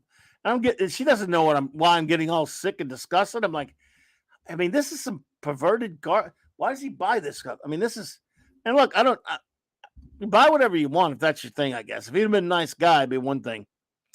But I did kind of threaten to bust him up one time. Anyway, forget about that. But so I'm trying to help her, so I'm looking through the boxes and I'm getting sick. I'm like, oh my God. This is a sick mind that buys this stuff. He doesn't buy one decent comic. And then I came across every one of them, by the way, these comics, he's got a board in the back that says certificate of authenticity, because he had them signed by the artists and the writers and what have you for some damn reason. And yeah, I kind of showed her. She was always uncomfortable with the comics because they look pretty disgusting, but she didn't know why. Turns out we found out why later, but I can't really go into that. But so every comic he had one of those certificate of authenticity. Like it was disgusting, and I'm glad I never liked the guy after what he did. And when I see these comics, it would. I I can't imagine him being a nice person, but anyway. So I come after like the fourth or fifth box. I'm looking at all of them. I'm not seeing one decent comic. Not one that, hell, not even just a bad comic that's normal. All of them are garbage, man.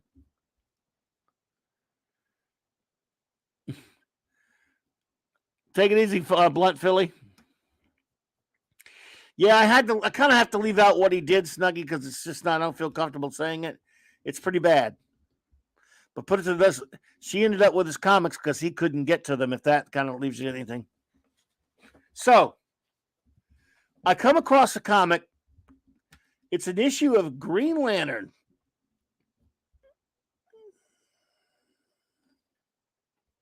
From about 1980 something, early 80s. And it has a certificate of authenticity now. A Hal Jordan Green Lantern comic, Joe Staten art. I said, how'd this get in here? She said, what do you mean? I said, how the hell did this get in here? I don't understand. There's no other superhero comics. There's nothing. Why is there a Hal Jordan Green Lantern comic in this box? And I look at this office. I didn't look before I looked at that. I was asking her. She goes, "Oh yeah, that's right. We were at some kind of event, and we were at a hotel. And the hotel we were at, this is a couple years ago. We happened to have some kind of small comic convention in there. So he went in there, and he said the creator of the character was there. So he went and got him to sign it. Then he made that certificate. And I said, wait a minute, what? So I opened it up, and this was back when Martin O'Dell was still alive, and he was doing a lot of cons.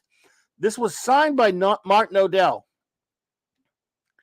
because his table said creator of Green Lantern. This guy is not only evil, he's so stupid, he doesn't know that Martin O'Dell did not create Hal Jordan.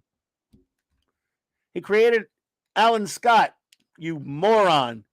But because it said Green Lantern on the cover, because this guy's so goddamn stupid, he just thought, Green Lantern. I didn't know. He just had to have that comic because he happened to be there. And the guy, he went and pulled the box out of a $2 box or whatever and got Martin O'Dell, a classic Golden Age artist and a creator of the Golden Age Green Lantern. Sorry, dude. John Broome and Gil Kane created the Hal Jordan Green Lantern along with Julius Schwartz. This guy's an idiot. He bought an Alan. He got the signature of, and he got him to sign the comic too, of the guy that didn't even create this iteration of Green Lantern. If that doesn't tell you all you need to know about what a moron the guy is. So I'm like, on top, all this disgust at looking at these horrible comics he's looking at, and I see this and go, wow. No, it wasn't the one where the guy got spaced. Fancy. Like, what a friggin' dumbass, man. What an absolute tool shed. He was already a piece of crap. The guy was a piece of crap anyway. But I'm like, so he has the worst taste in comics. Oh, yeah. Believe me, he got what he deserved. I mean, the guy, what he did, I think he's probably... This was in the late 90s, folks. I think he's still in jail. Anyway, if that tells you something. So, I'm sorry if that makes me like an old uber geek, but if you get something signed by the wrong creator of a character because you don't know shite. Get it? Just ugh. Oh, hey, Mark D with a C. Happy birthday to the Mrs. Mark C. I know you're busy. You got carte blanche, but you're probably busy tonight. But happy birthday, man. So that's my dumb story for everybody. I guess it went nowhere, but you got the point that how some people can be into your same hobby and you don't have anything in common. So there's an example of a comic book collector and buyer that I could still have nothing in common with. 29 today, huh? Wow, nice. Well, happy birthday, Mrs. Mark D. Oliver Belamonte says, Ninjak, Star Slayer, Body Bags, The Goon, Transmetropolitan, Y, The Last Man, Protectors, Ultra Force, and Amalgam Comics were the only indie comics I saw but didn't buy. They were kind of violent. Well, Ninjak it was kind of toward the end when Valiant was kind of not so good, in my opinion. Star Slayer was a great comic of the early 80s that kind of, when Grell did it, infrequently though it was, Grell was great on Star Slayer, and it gave us the Rocketeer. Body Bags, I never touched that one. The Goon, our buddy Mark C was a big fan of The Goon. I never read it, but I heard it was good. I had friends who loved Transmetropolitan. It wasn't really my bag, but it was popular again. That's nothing like these comics I'm talking about. Trust me. Why the Last Man? I never really messed with it, but again, or the Protectors or Ultra Force. But those are nothing like the comics I'm talking about as far as horrificness. Those Malibu comics weren't really that good for me. Weren't my bag. I like the Amalgam comics, some of them anyway. Some of the early line. Yeah, Oliver. So yeah, but I hear you. These comics were not anywhere close to the mainstream. They were vile, and that was that trend or that fad or that glut of comics that went away quick. But look at the kind of psycho that was buying those comics, man.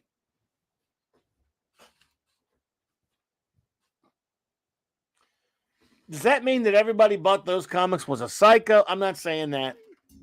This guy was, though. And also an idiot. It's weird because the guy worked. It made me scared because the guy used to work at a nuclear power plant. So that's my weird story of comic collecting for the night. You're going to be so scared. Yeah. Oh, boy. So what else is going on out there, my buddies and friends? We have anything I should comment on? Any questions? Yes, that's right. Happy birthday to the most patient lady on earth. Exactly. Yeah, we talked about the Amalgam comics before. I like those. I like that first set of them anyway. I think they did the second set. I like the Iron Lantern and Super. Was it There he is, the great Mark D with a C. What's up, duder? Hey, everyone. Yeah, thank you for those birthday wishes. I don't think she's ever watched any of my YouTube shows or knows what goes on here, but no, that's all. No, it's I hear you. So is she you done with the celebration? Did you guys go out somewhere? Yeah, it's a school night too, so works. Yeah, so she gets to bed much earlier than I do. Yep. Yeah. So we just went out to a nice restaurant and had a few drinks, and yep. Cool. It was good. Yep. Good. Happy Monkey restaurant. Yep. Nice. So it was that would be Chinese food? No, actually, it's like it was a Latin restaurant. I thought it was gonna be Chinese too, but my daughter went with it. She had picked it, but it was kind of like one of those fancy dancy places where you don't get a lot of food. But it was good. There was enough. But, yeah, when you get, it wasn't too bad. But, as long as it was. What I mean. We're big guys. Good, we can say that, right? Yeah, it was really good. Yeah. Fun, Michelle, thank you for that. I appreciate you so much. You're too kind. I'm glad to have you here. Thank you. Very nice thing to say. Well, that's good then. So she's Yeah, doing. maybe I'll get her to listen to the show for a few minutes. But yeah, she's down in the comics. Opposites do what No, attracts what's them. Doesn't care about Star Trek. She does love The Princess Bride, but well, when we do a show about that, I'm sure she'll listen.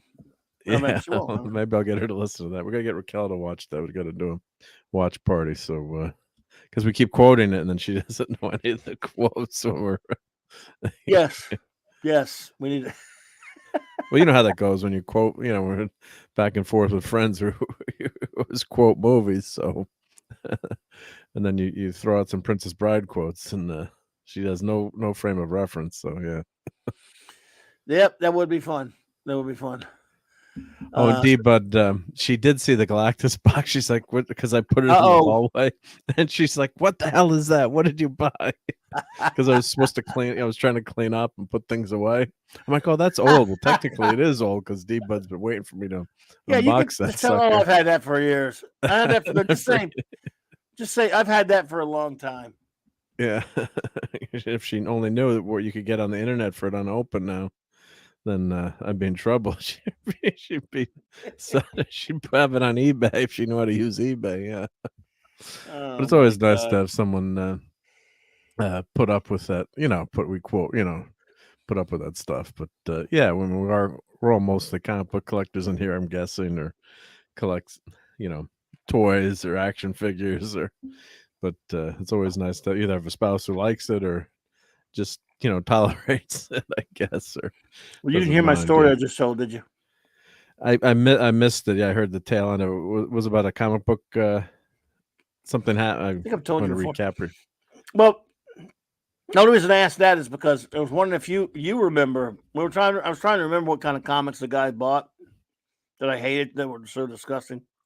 Yeah, I'm talking about in the 90s. I'd have to go look it up somewhere.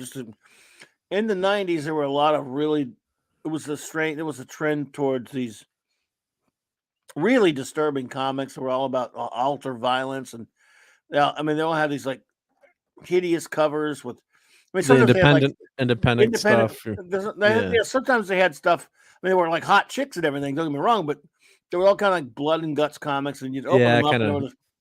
I have some. Well, a friend had collected a bunch of those and just gave them to me. He didn't want. It's like, "Do you want my comics?" I'm like, "Sure." There were a lot of independent comics like that. Yeah. Yeah. That's what this guy had. And not worth anything, are they? I told him the story about how I had a lady friend that I worked with in the 90s who's introduced me to her, the guy she was dating that she ended up marrying for and been with a year or two, who bought from the same guy I did, but had comics. But he bought from my comics from my friend's shop, but turns out he knew nothing about any real comics. He bought all that garbage and stuff. And I used to tease her about. I remember when I first met. I said, he's got shitty taste in comics. He likes garbage. I just said that. I mean, I didn't know how bad it was. I tell everyone the story. I won't go rehash it again, but I've told yeah. Anyway, that story. Yeah. Messed up stuff. Yeah. And but like Fanty pointed out, some of that was borderline snuff comics, or it felt like it. I mean, in a sense.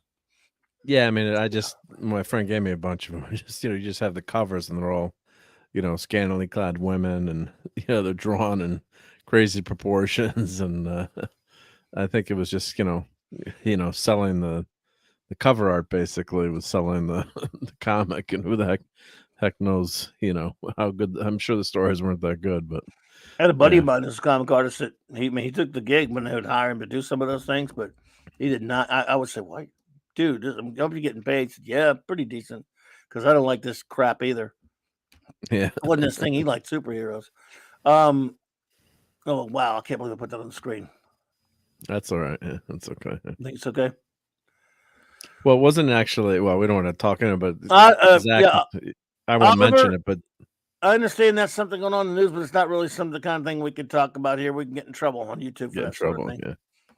But what Zach is kind of getting, I won't mention anything specifically, but Zach is kind of getting hammered for something he didn't even say. Like they're kind of turning into something he didn't say. We'll just leave it at that. But think I should leave the chat in there.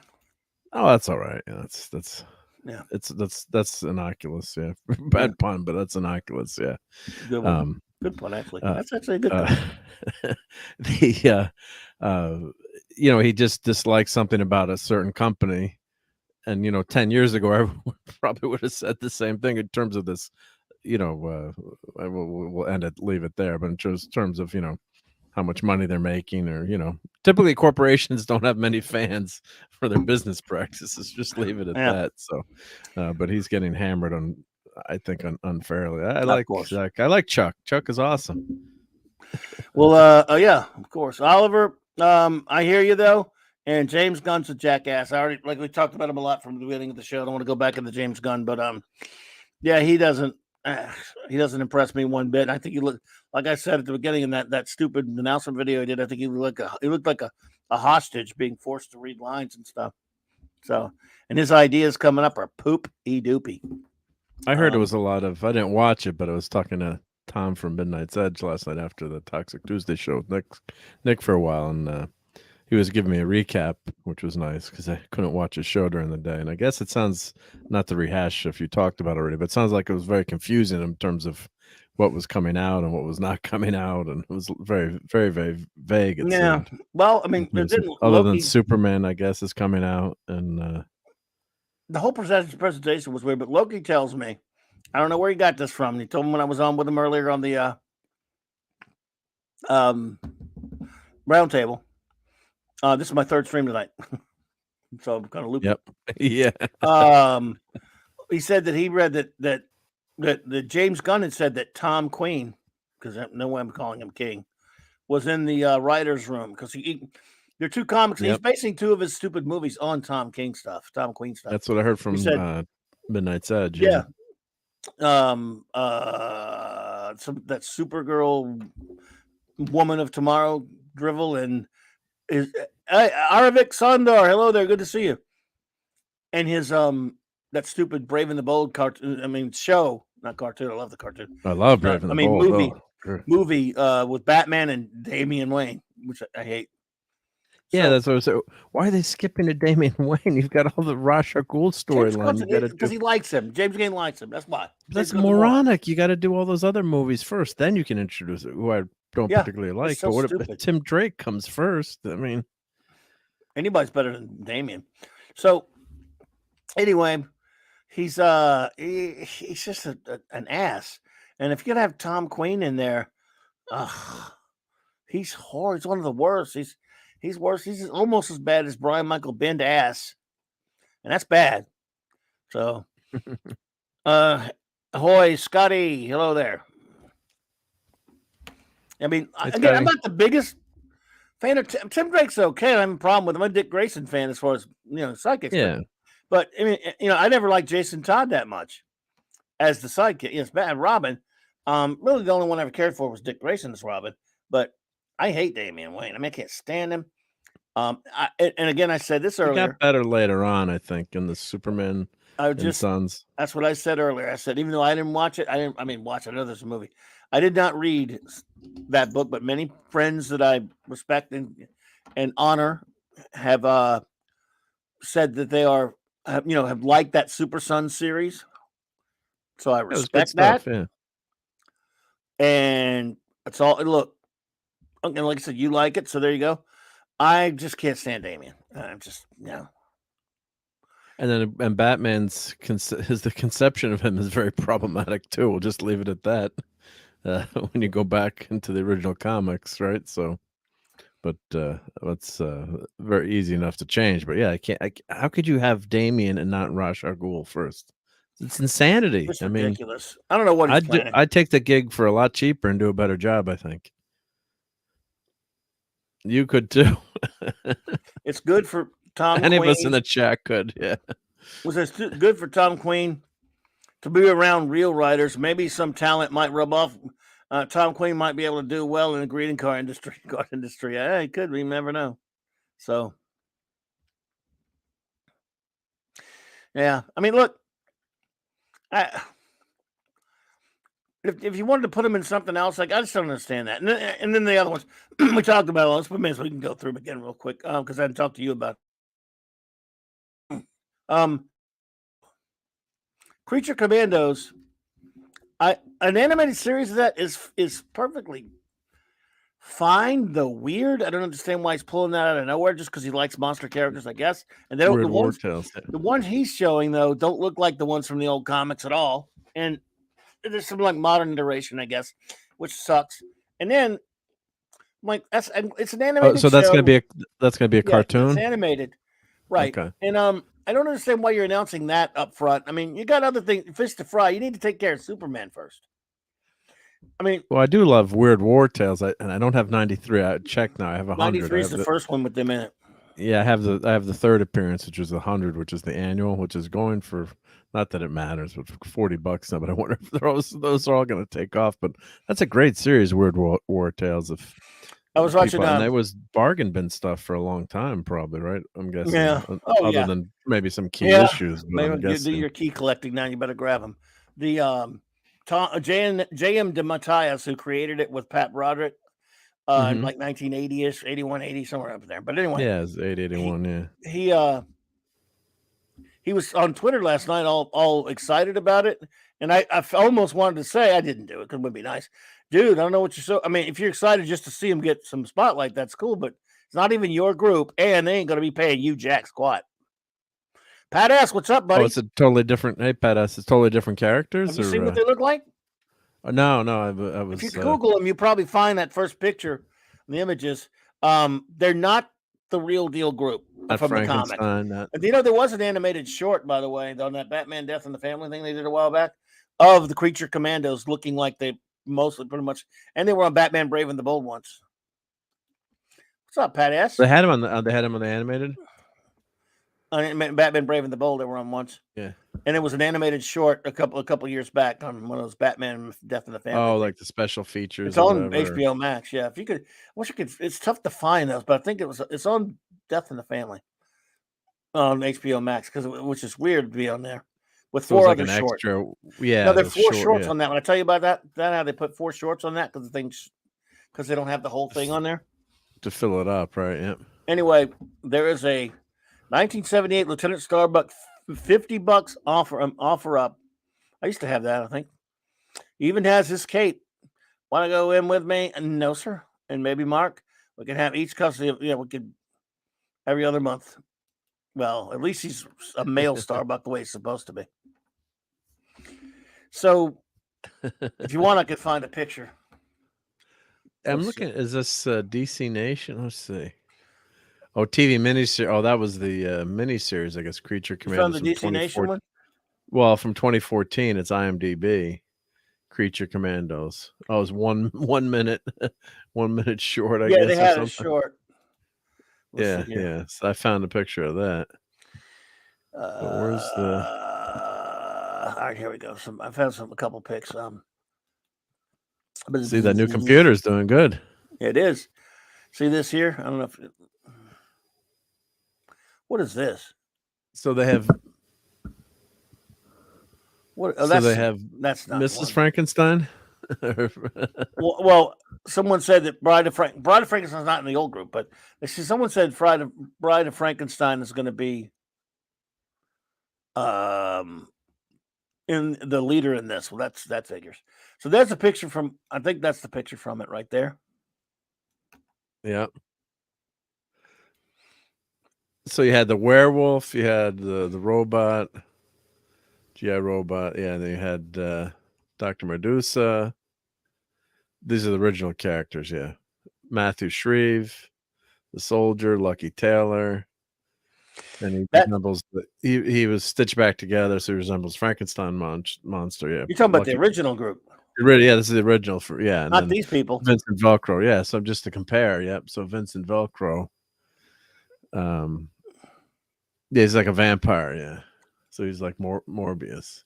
And GI Robot joined them later. So who do we got in the new group was Bride of Frankenstein.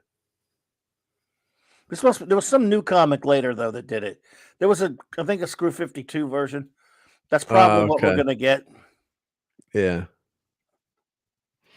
Gonna be Screw 52. Agents of Shade, right? Yeah. Bride of Frankenstein. Yep. Well, they had the Gilman I guess, in one of the newer ones I'm looking at. I mean, I love the Dietrich Bader cartoon. I wish they wouldn't even use Brave and Bold because the old comic or it's an insult to both of those.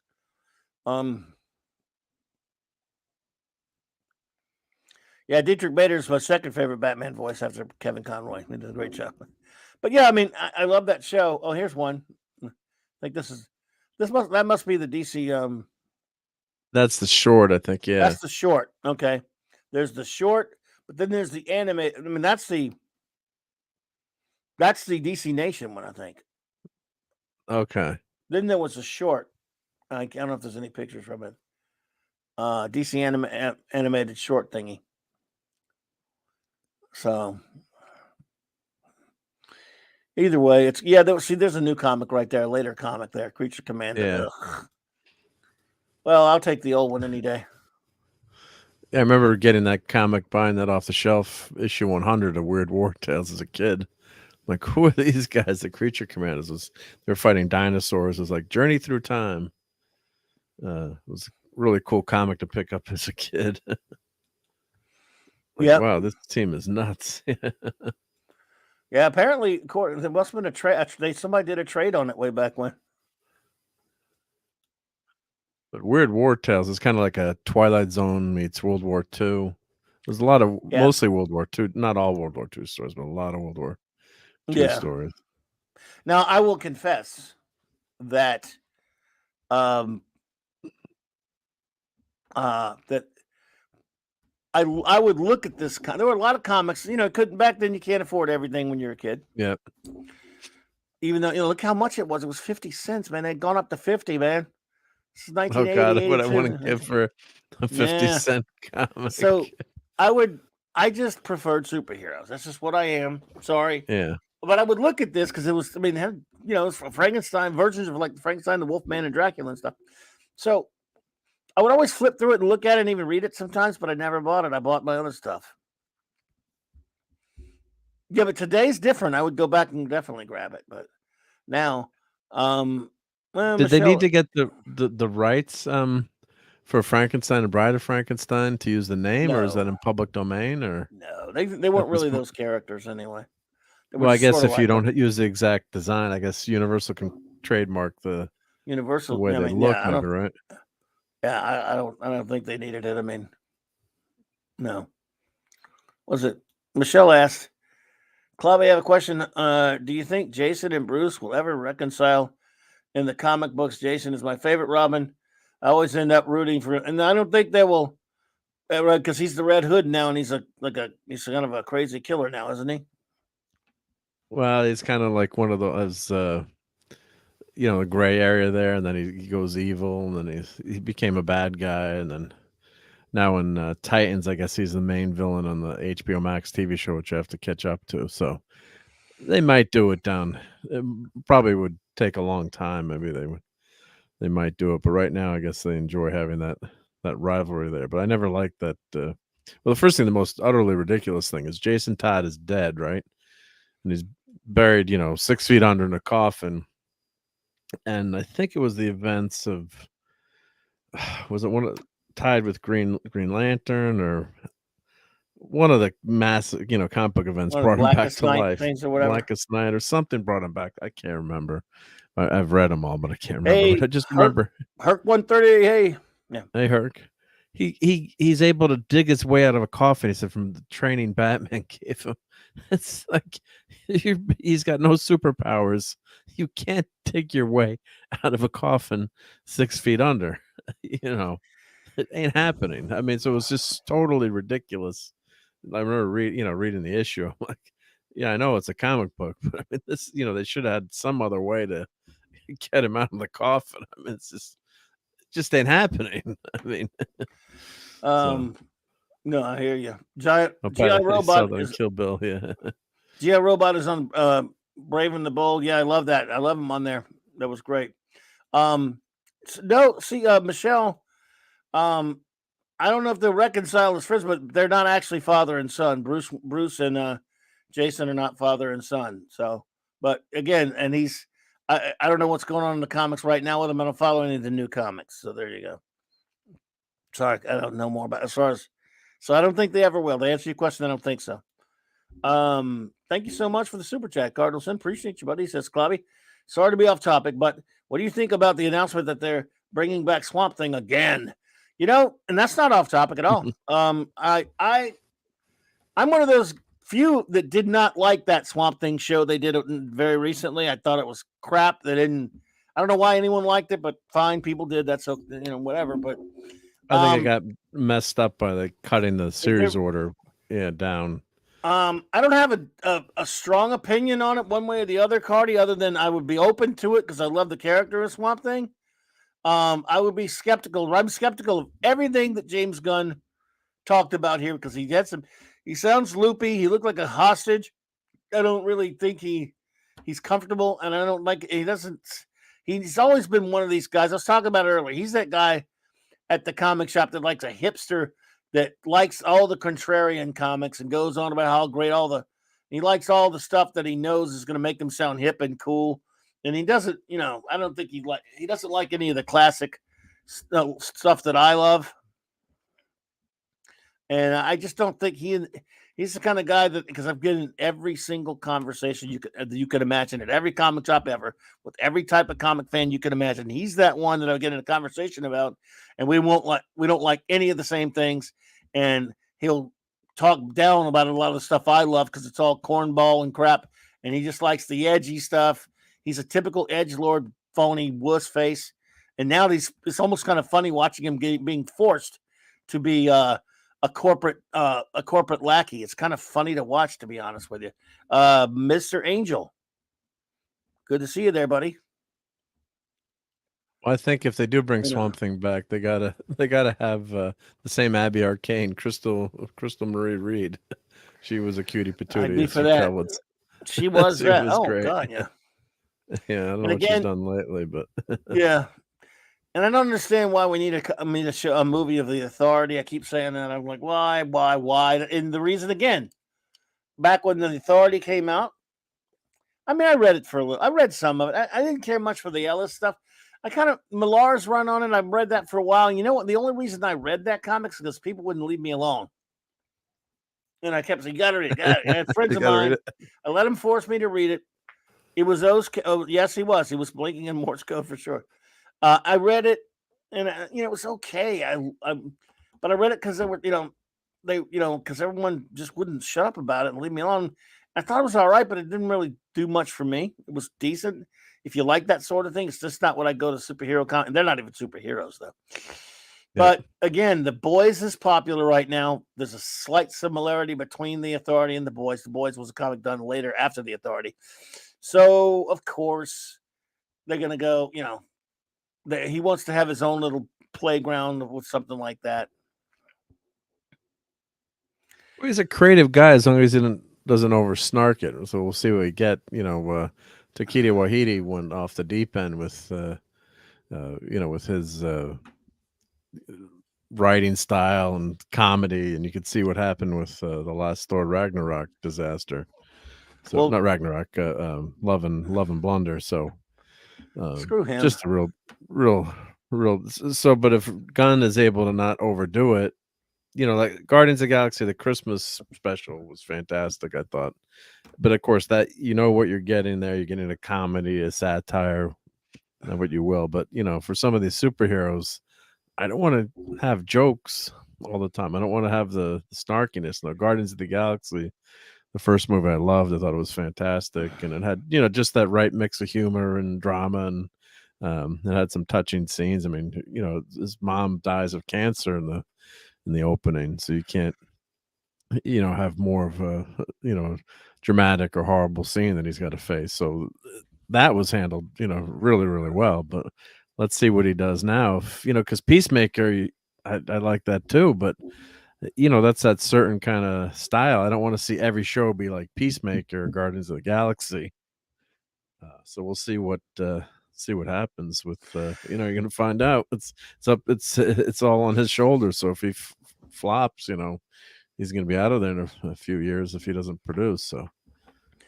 Pat S, as Cardinal already informed you, it is Man Thing. That would be by a few months by a scant few months from Savage Tales #1 Man Thing appeared in, and it was slightly before Swamp Thing.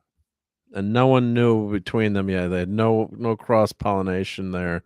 No artists or writers that had no I idea don't know. what was happening to their company. I don't know.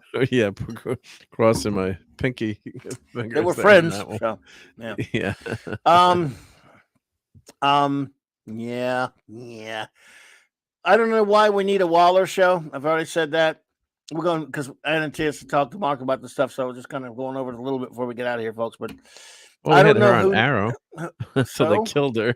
I'm talking about why we need her damn show about her, though. You don't. Yeah, you don't. Who needs that? And again, we all know the answer because I've heard it anyway that it was his James Gunn's wife wants it. Well, nice. You get to make, your wife calls you and says, "Honey, make sure they give me a show." Okay, yeah. Already got Peacemaker. Why do you need just keep No, doing now Peacemaker? they're not. I thought they were going to do Peacemaker season 2, They're not. and they're doing this Oh, that's ridiculous. between the two. So they might do 2, but right now this is going to be done before Peacemaker 2. I thought I kept hearing, and we were talking about this last night. I was under the impression Peacemaker 2 was already underway. I thought it was almost done. Now I hear that it's not even been made, and I don't know what's true. Whenever I talk about any of this stuff, folks, especially when I have to come in cold, because I was so busy yesterday, I didn't know. I only knew about the announcement. I had to find out about everything he announced right before I went on Midnights with Tom and the guys. And so I haven't been able to pay a lot of attention to this stuff, so I can only comment on things I hear people say. So for what they were telling me last night is Peacemaker 2 is not season 2 has not been I thought it was greenlit, but they say it's not been made yet. Wow. That's strange, yeah. And they're saying what I hear is Waller's going to be made before that. Because you just do Peacemaker and have a lot of Waller stuff in Peacemaker. That's all you need to do. That's what I would say. But they're doing a show about Waller who wants that? Raise your hand if you want a Waller show. Whoever wanted a Waller show ever. Maybe she can team up with Alfred. Waller and Alfred. That now team up between the two. I would watch that. Yes, call Waller and Alfred. So I just don't. Why, man? And the title Superman Legacy concerns me. Legacy. It's called Superman Legacy? Yes. It's called Superman Legacy. That sends up some kind of a weird red flag to me. Maybe it's based on the Byrne comics. No, I mean, I don't know what it's an insinuation I'm not too fond of. I don't know. I'm not saying it is. I'm not saying I should be paranoid about it. Just saying. Yeah, and this is not, I think he's doing, you know why I think he's doing Creature Commandos? Because Weasel's in it, and that's his stupid brother. Huh. Well, that makes sense, I guess, yeah. But it's animated. I don't know. That's Creature Commandos. I see this. I want to love the stuff that's coming out. I mean, I hope it's, yeah. As a comic book fan, you want to see good portrayals of these heroes on the big screen. You can never get everything, 100% exactly, translated. I understand that. And I think, most people, pretty much go along with that. Of course, there's a lot of nitpicking comic book nerd stuff that, certain things maybe I take too seriously, but Name Namor was on now downloading, so I skimmed through it. I don't even know if I can watch it. It's just watching him. Bad, man. I was, doing the fast forward, like the skimming, and I watched a couple of scenes. Does she cut his wings off at the end? Yes. But they don't show it. But they don't show it. Show it, if I remember right. I mean, I was by trying that to skim. point, by that point, I was almost in a coma. But they,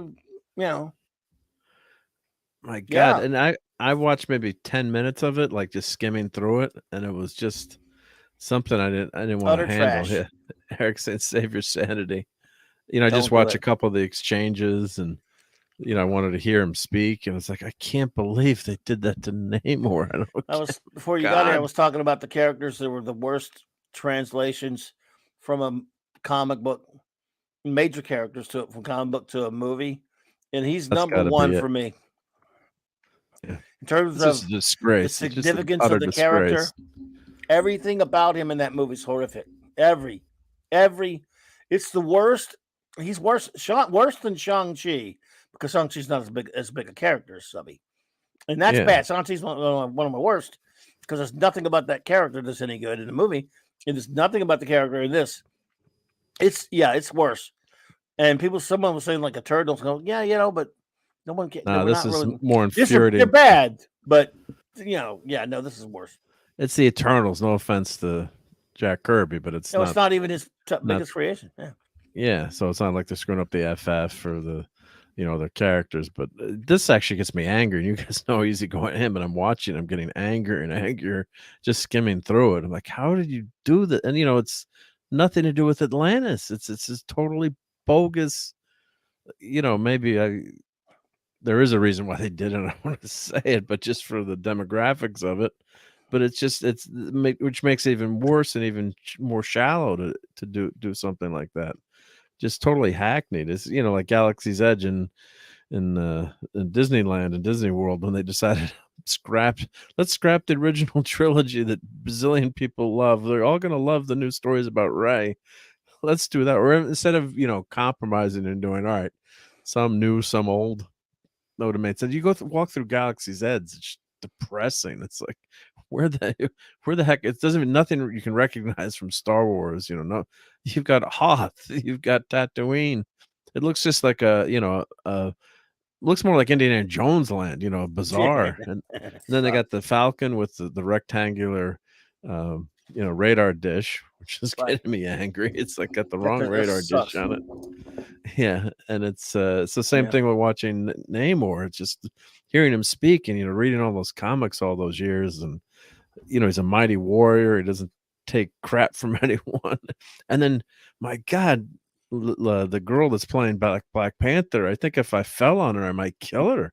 I mean, bump into she her, looks like she looks like she weighs like 50 pounds. I'd be afraid to bump into her. Like, oh my God, are you all right here? God, I mean, unless she had, I guess I skimmed through it. I guess they gave her some superpowers with the flower from Wakanda. But I mean, it's ridiculous. Namor's supposed to be able to take out the Hulk. I mean, well, and there's even, this you probably didn't see it because you were skimming it. There's a line in there where the only sort of likable character who's hardly in it is what's his name, M'Baku. Yeah, mentions he's talking about about Subby. He says this guy's supposed to be able. He's telling her he's supposed to be able to tangle with the Hulk. But so you better. He's telling her that. Well, how would he know that? Why would he even say? I don't know. That's a good point. But they're saying he says that. I guess they thought that was funny. So I'm like, wait a minute. You don't bear that out when she fights him. I don't care if she weakens him. They found some kind of excuse. She weakens him with some kind of nonsense, some kind of dehydrating type gobbledygook or whatever. But with one T, I don't care. Weakening him or something, that's all fine and good as an excuse. But she cuts his freaking wings off. Yeah, of his feet. This is that's symbolic of. Yeah, we know what that's a symbolic of for sure. It's disgusting. Ryan Coogler, you are a shitbag. Screw you with your horrid. I'm going to that movie. Oh man, if I were you, I would not bother. But if you're going to do it, I skimmed it. I probably won't. But I just like our case that saved your sanity. I just wanted to see a couple minutes of it and it was out. So I'm like, oh, let me just skim it just to see. But the shame is like Everett Ross is a great character in the comics and those Panther comics that were done by Priest. That was a great run. Christopher Priest. Yeah. I have every one of those comics, read them all, enjoyed them. But it's nothing like this modern iteration. I mean, and it's kind of fun having, Everett Ross is you are Everett Ross in the comics. You're his gateway into the world of Black Panther. Colonizer. They never said anything like that. I know that's what they call him in the movie. Yeah. So, what was Wakanda doing the whole time everyone's getting invaded? Then perfect. He, he's was it? No, Jim. Christopher Priest's original name was Jim Owsley. Oh yeah, comics in the 80s. He wrote Conan comics and stuff. Yeah, but I don't know why he changed his name. I think he worked for he changed it when he worked for Milestone or something. But yeah. Look, it's horrible. That might be the worst Marvel movie of all of them. And I Yeah, don't know. because I know, Eternals, you're not expecting much. At that right? point, you're not expecting Nothing much. lost. Yeah, but Mr. to Angel did destroy not like Black Adam. uh, I watched Black Adam with a friend. Halfway, I wanted to claw my eyes out, my eyes and brain out of my skull. Oh my God, so infantile, zero logic in any so-called storyline. One-liners, story. Yeah. yeah, I didn't think it was that bad, Mr. Angel. No offense, but I didn't. Thankfully, I didn't want to claw my eyes up. But it was just boring. I agree. It was Yeah, it's just kind of like dull. it was by road. There was nothing Yeah, original about it. I agree. It was all Yeah, right. I just didn't care much for it. I mean, it's just like, yeah. It was just. I'll never need to You've seen watch it some. again. It's a Yeah, you've seen so one-timer. much CGI and so many of the special effects now. If that was the first quote unquote superhero movie I saw, but oh wow, could you I like Dr. Fate. yeah, Dr. Fate was good, but it's not. You're right. The story is it's just a standard story. There's no great twists or turns in it in the end, and it just well, of course, it didn't do that well at the box office, even as popular as The Rock is. So audience votes with their dollars, and that series is done now. So maybe they'll bring him back as in a Shazam movie to fight Shazam, but they kind of made him an anti-hero there that's got no relationship to Shazam right now. So we'll see what happens. But I think that's probably mostly dead, if not all dead. So Yep. Oh, were you here when I mentioned earlier that James Gunn went on Twitter today and he tweeted out, he said, Superman, trunks or no trunks? oh Hey, Lisa. no, Hey, Lisa. You know what I voted. yeah. And Trunks was in the ahead by like 30, 60 something percent, but Oh, I better that go close vote makes now. me sick. Yeah, I it don't just even doesn't follow. look good without the Batman is not as bad, I think. But something about I Superman think he's needs. almost as bad. Might be worse. Yeah, but Batman can kind of get away with it in terms of because his outfit, I think, and he's more like a soldier in the way he's portrayed in these comics. Thank you, But Cardi. yeah, I thought the new costume in the new Batman movie actually ended up looking pretty well. It worked a lot better than I thought it would. So Yeah, I know what you're saying. So think they'll make for a younger Dr. Fate? I don't think so. I don't think we're going to see Dr. Fate anytime soon. Thank you it's too for that, bad. Cardinal. No, I don't think we're going to see another Dr. Fate for a while. That's our last look at him for a while, probably. I don't never know. You never know. Maybe he'll pop up on the Swamp Thing show. Who knows? one of those outlier type shows and stuff. But he's the only thing I really kind of liked in that silly Black Adam movie. So, yeah, what are you gonna do? Oh my goodness, man! This is the third stream I've done tonight, but you all Wow, made it great. you must be streamed out. My eyeballs hurt. I don't know why. I guess looking at the damn screen. What about your voice? No, I guess. Well, new screen's a little bit smaller, I guess, too, right? Yeah. Hmm. The new screen's a little bit smaller too, right? So a little tougher on your eyes. Yeah. I don't know. Maybe that's what it is. Maybe I got my eyes too close to it because I have to go so close to it. Yeah. So I don't know. So what is the status of the vote there? Well, I'm voting Trunks, so it's 60 to 35%. Oh yeah, I voted. You see what I put? You'll probably see it. Let's see. Hey, I went right to see what I see mine. Let's see. It didn't show up. That's crazy. What the? Well, there's so many comments now, but and he says, by the way, we're not deciding this on an egregiously non-scientific Twitter poll. So 60 to 40. 39? 60 to 40, yep. Okay. Yeah, I think most traditional comic book fans like the Trunks. Yeah, Christopher Reeve got it to work, right? So that's why I wear sunglasses while looking at the monitor. Well, that's a pretty good idea there, Cardi, who knows? I have to see. I'm already wearing 2 pairs of glasses as it is, though. I wear my normal glasses because I'm someone that's been blind since 10 years old. I've been wearing very thick glasses that have gotten thicker over time. And maybe 10, 15, 10 years or more ago, it got to the point where they're perfectly fine for everything, normal stuff like driving, whatever. When it comes to reading, I can't, I'm nearsighted. And I can't. I have to I can take my glasses off and hold something close to my stupid face, or I could put. I put these little. I buy these little reading glasses for $1 at the Dollar Tree. Well, they're more than $1 now. They're $1.50. Well, they should call them $1.25 tree. There's me. I put that on there. And nice job. Yep. I put that on.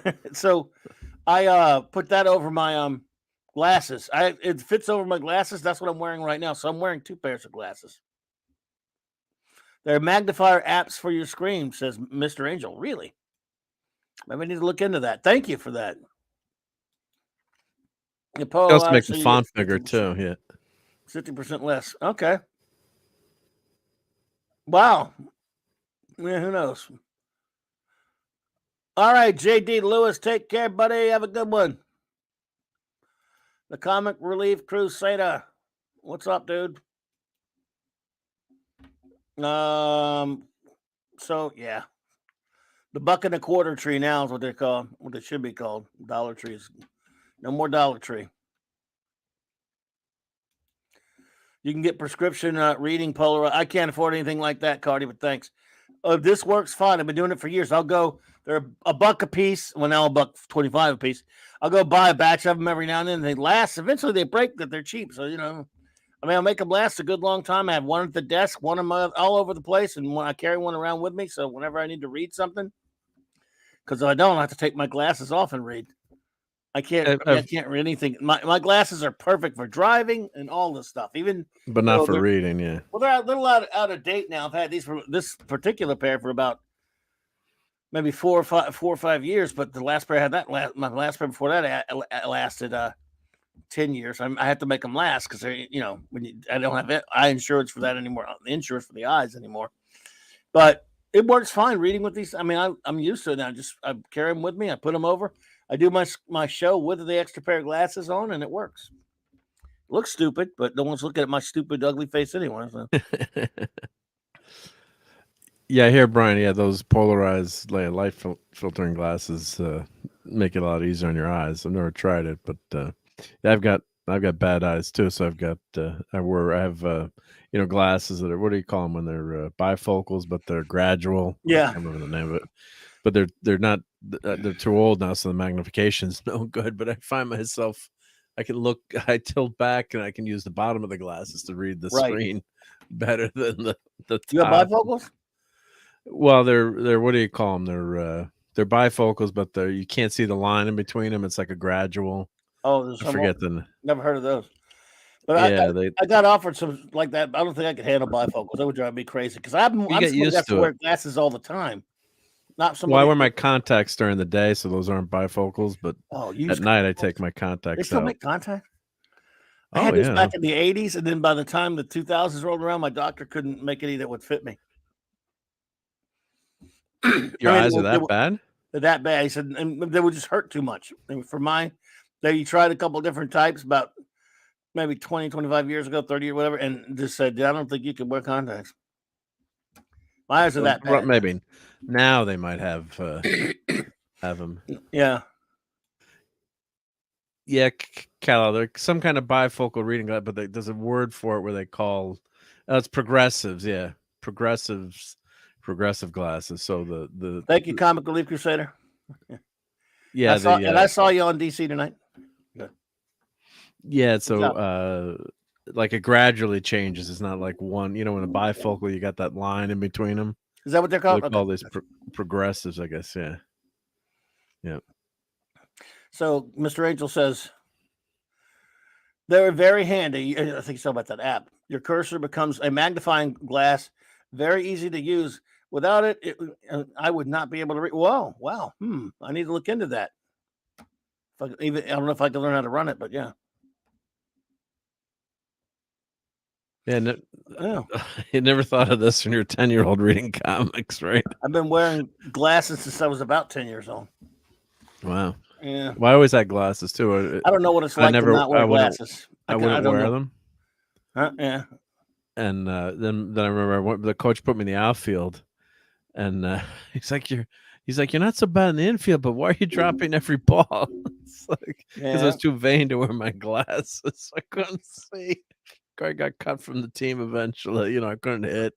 It's like if I'd worn my glasses, back then. I guess then I got contacts. A couple years after that, but that was a huge difference for, especially playing sports. I mean, have contacts to play sports. That was. But my dad I made fun of my dad with his reading glasses. Like, just you wait. Someday you're gonna need them too. Yep. What can you do? And Lisa wears progressive. Yep. See, we're both progressive, Lisa. Yeah. There you go. Thank you. Yeah. Well, I tell you what, everybody, thank you so much for being here with me tonight. I got through it. I did 3 in a row. I did. I That's was amazing. on our buddy Raymond's show, and I want to thank Raymond and Sandra for having me on King Dolphin TV, which is in color, by the way, earlier this evening. Then, of course, hanging out on the round. After that, I went to Loki's Roundtable Yeah. and got to hang out with my boys over there, Classic Comics and 24/7, and Loki and I. And then after that, right here to hang out with you guys. So I've been streaming since, what is it now? It is 11:30 my time. I've been streaming since 5 o'clock was when I started. That was the first one I did. It started at 5 o'clock my time. So, yeah, quite a bit. Yes, sir. And then tomorrow night I'll be doing 2 again. I'll be on midnight. So everyone, I'll be on show notes in midnight Sid's After Dark, 7 p.m. Central Standard Time. 6 p.m. Central Standard Time on the great Tom Connors and the Midnights After Dark crew. Long day indeed, Lisa. Indeed. And then I'll be back here tomorrow night. Same Trek time, same Clobby time, same Clobby channel. Sorry, Clobby's Clubhouse with the great, the wonderful First Officer R.M. Briggs and Commander R.M. Briggs and the great Chief Engineer, Ilea Briggs. That's right, and the great Chief Engineer. Oh, by the way, folks, if you want to see we're going to see the pics tomorrow. Raquel, of Raquel? I think Raquel's got a special presentation. Oh yeah, she's got to have those. Yeah. I think, if I'm not mistaken, everybody, Michelle. I'm so loopy now. Raquel may have a special presentation of her pictures and her cosplay tomorrow. Awesome. Don't quote me on that, but I think so. I think she said she would have it for the if not, we'll apologize, but I think she will. So everyone, pop in. Cardinal says, "Am I available Sunday afternoons?" Usually not, because my parents moved away a couple of months ago. Moved a little bit farther than they were a couple of months back. Cardi, what it is, and usually when they lived here closer to me down the street, I went at different times, but always at night, so I didn't necessarily go there on Sundays. And when I did, I could come right back. Now it's a bit of a trip, so we can only go there once a week, my son and I, unless they need something. I'll see them other days too, but I still see them other times. But Sundays are usually the day that we go up there and spend to see my parents and do things for them. I mean, we go other days too, but now it's a bit longer ride, so the round trip's a little bit more. So yeah, so Sundays usually not always. Sometimes we'll do it on a Saturday instead of a Sunday, but 9 times out of 10 it's a Sunday. So, but are you still doing shows on Sunday, Cardi? I don't know if you were still doing them or not, but I'd love to come hang with you. If you are, it's gotta, like I say, I can never count on having a free Sunday. And of course, this Sunday I'm probably going to see. The Sunday after that, I'm going to some Super Bowl party. I don't know where, but yep, exactly. But I will be going to a Super Bowl party because I don't want to watch the Super Bowl alone by my damn self. I want Super Bowl food. A Blake 7 review show. Yeah, well, I love that. I would love to be part of a Blake 7 review show. So if you invite me and I'm available, sir, I would love to be there, buddy. I'll just let you just let me know when you're doing it, and I'll let you know. Go ahead. No, as I say, I just bought all my stuff for chili today, so went to the store and Chili. What is it with my son won't stop making chili. I'm chilied out now. Matthew Pounder, hey, now you're making chili. Now everybody with the chili. I'm for the just kidding. Super Bowl, you have to have chili for Oh, the for the Super Bowl. No. You Yeah. can't, I mean, wait, It's I take there's a national law that says you have to eat to? chili. No. Yes. Yes. By the way, I love chili, so if that's fine for the Super Bowl. I'm just saying, there's all kind of other crap you can have for the Super Bowl, man. There's no have to. Well, wings. There's all kind. No. Pigs in a blanket. Oh yeah, that's nice. Yeah. That I want. I bought some of those mozzarella sticks. One of those big, gigantic, 6-foot subs. Those are good too. Oh yeah, mozzarella sticks. Anyway, Yeah. Damn it, I'm hungry. Leave it to you to make me hungry. Anyway, thanks for popping in. Appreciate you. You got anything to announce or talk about before we go? Well, just Sunday Night Geekery, Retro Nerd Girl is going to be a special guest. So I'm just going to confirm with her, but she thinks she's free for Sunday night and asked her. She's been popping by a lot of our shows, so go sub fantastic. to Retro Nerd Girl. Yep. And I'll take pictures, Lisa. Yep, always take pictures of the food. Yep, make everyone hungry. Yep. Yeah.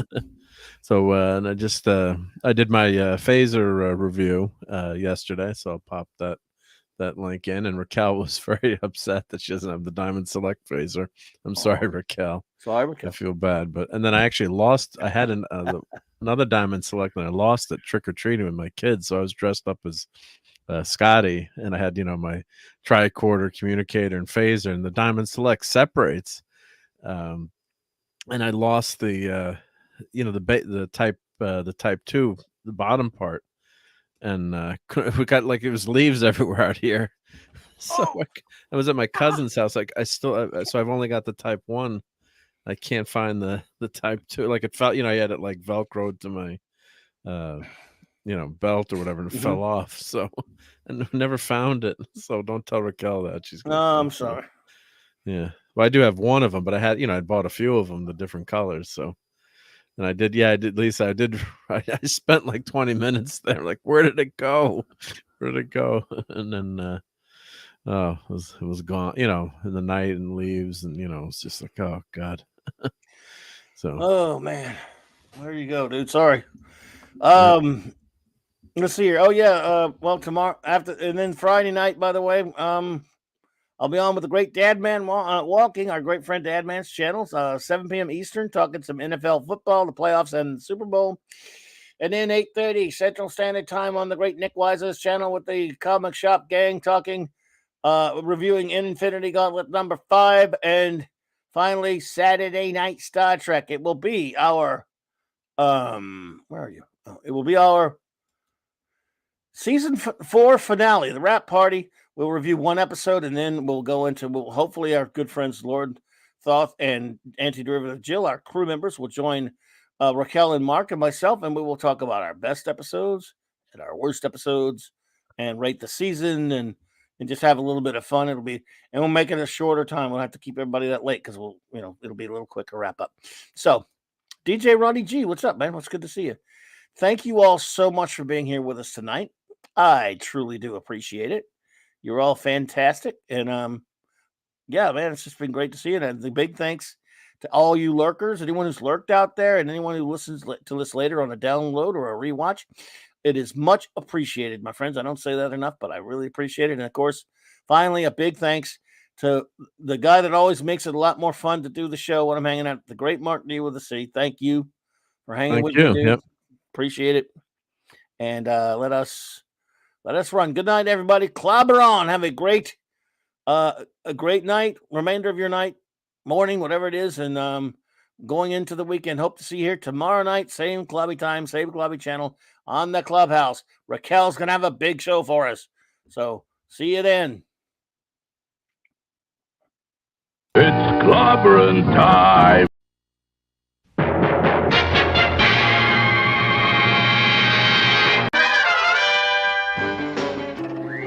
Atomic batteries to power. Turbines to speed. Roger, ready to move out.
Scotty. As good as your word. Aye, sir. The more they overthink the plumbing, the easier it is to stop up the drain. What about you? What about me? Why don't you go? You are expendable. And you're not? No, I'm not. I am not expendable, I'm not stupid, and I'm not going.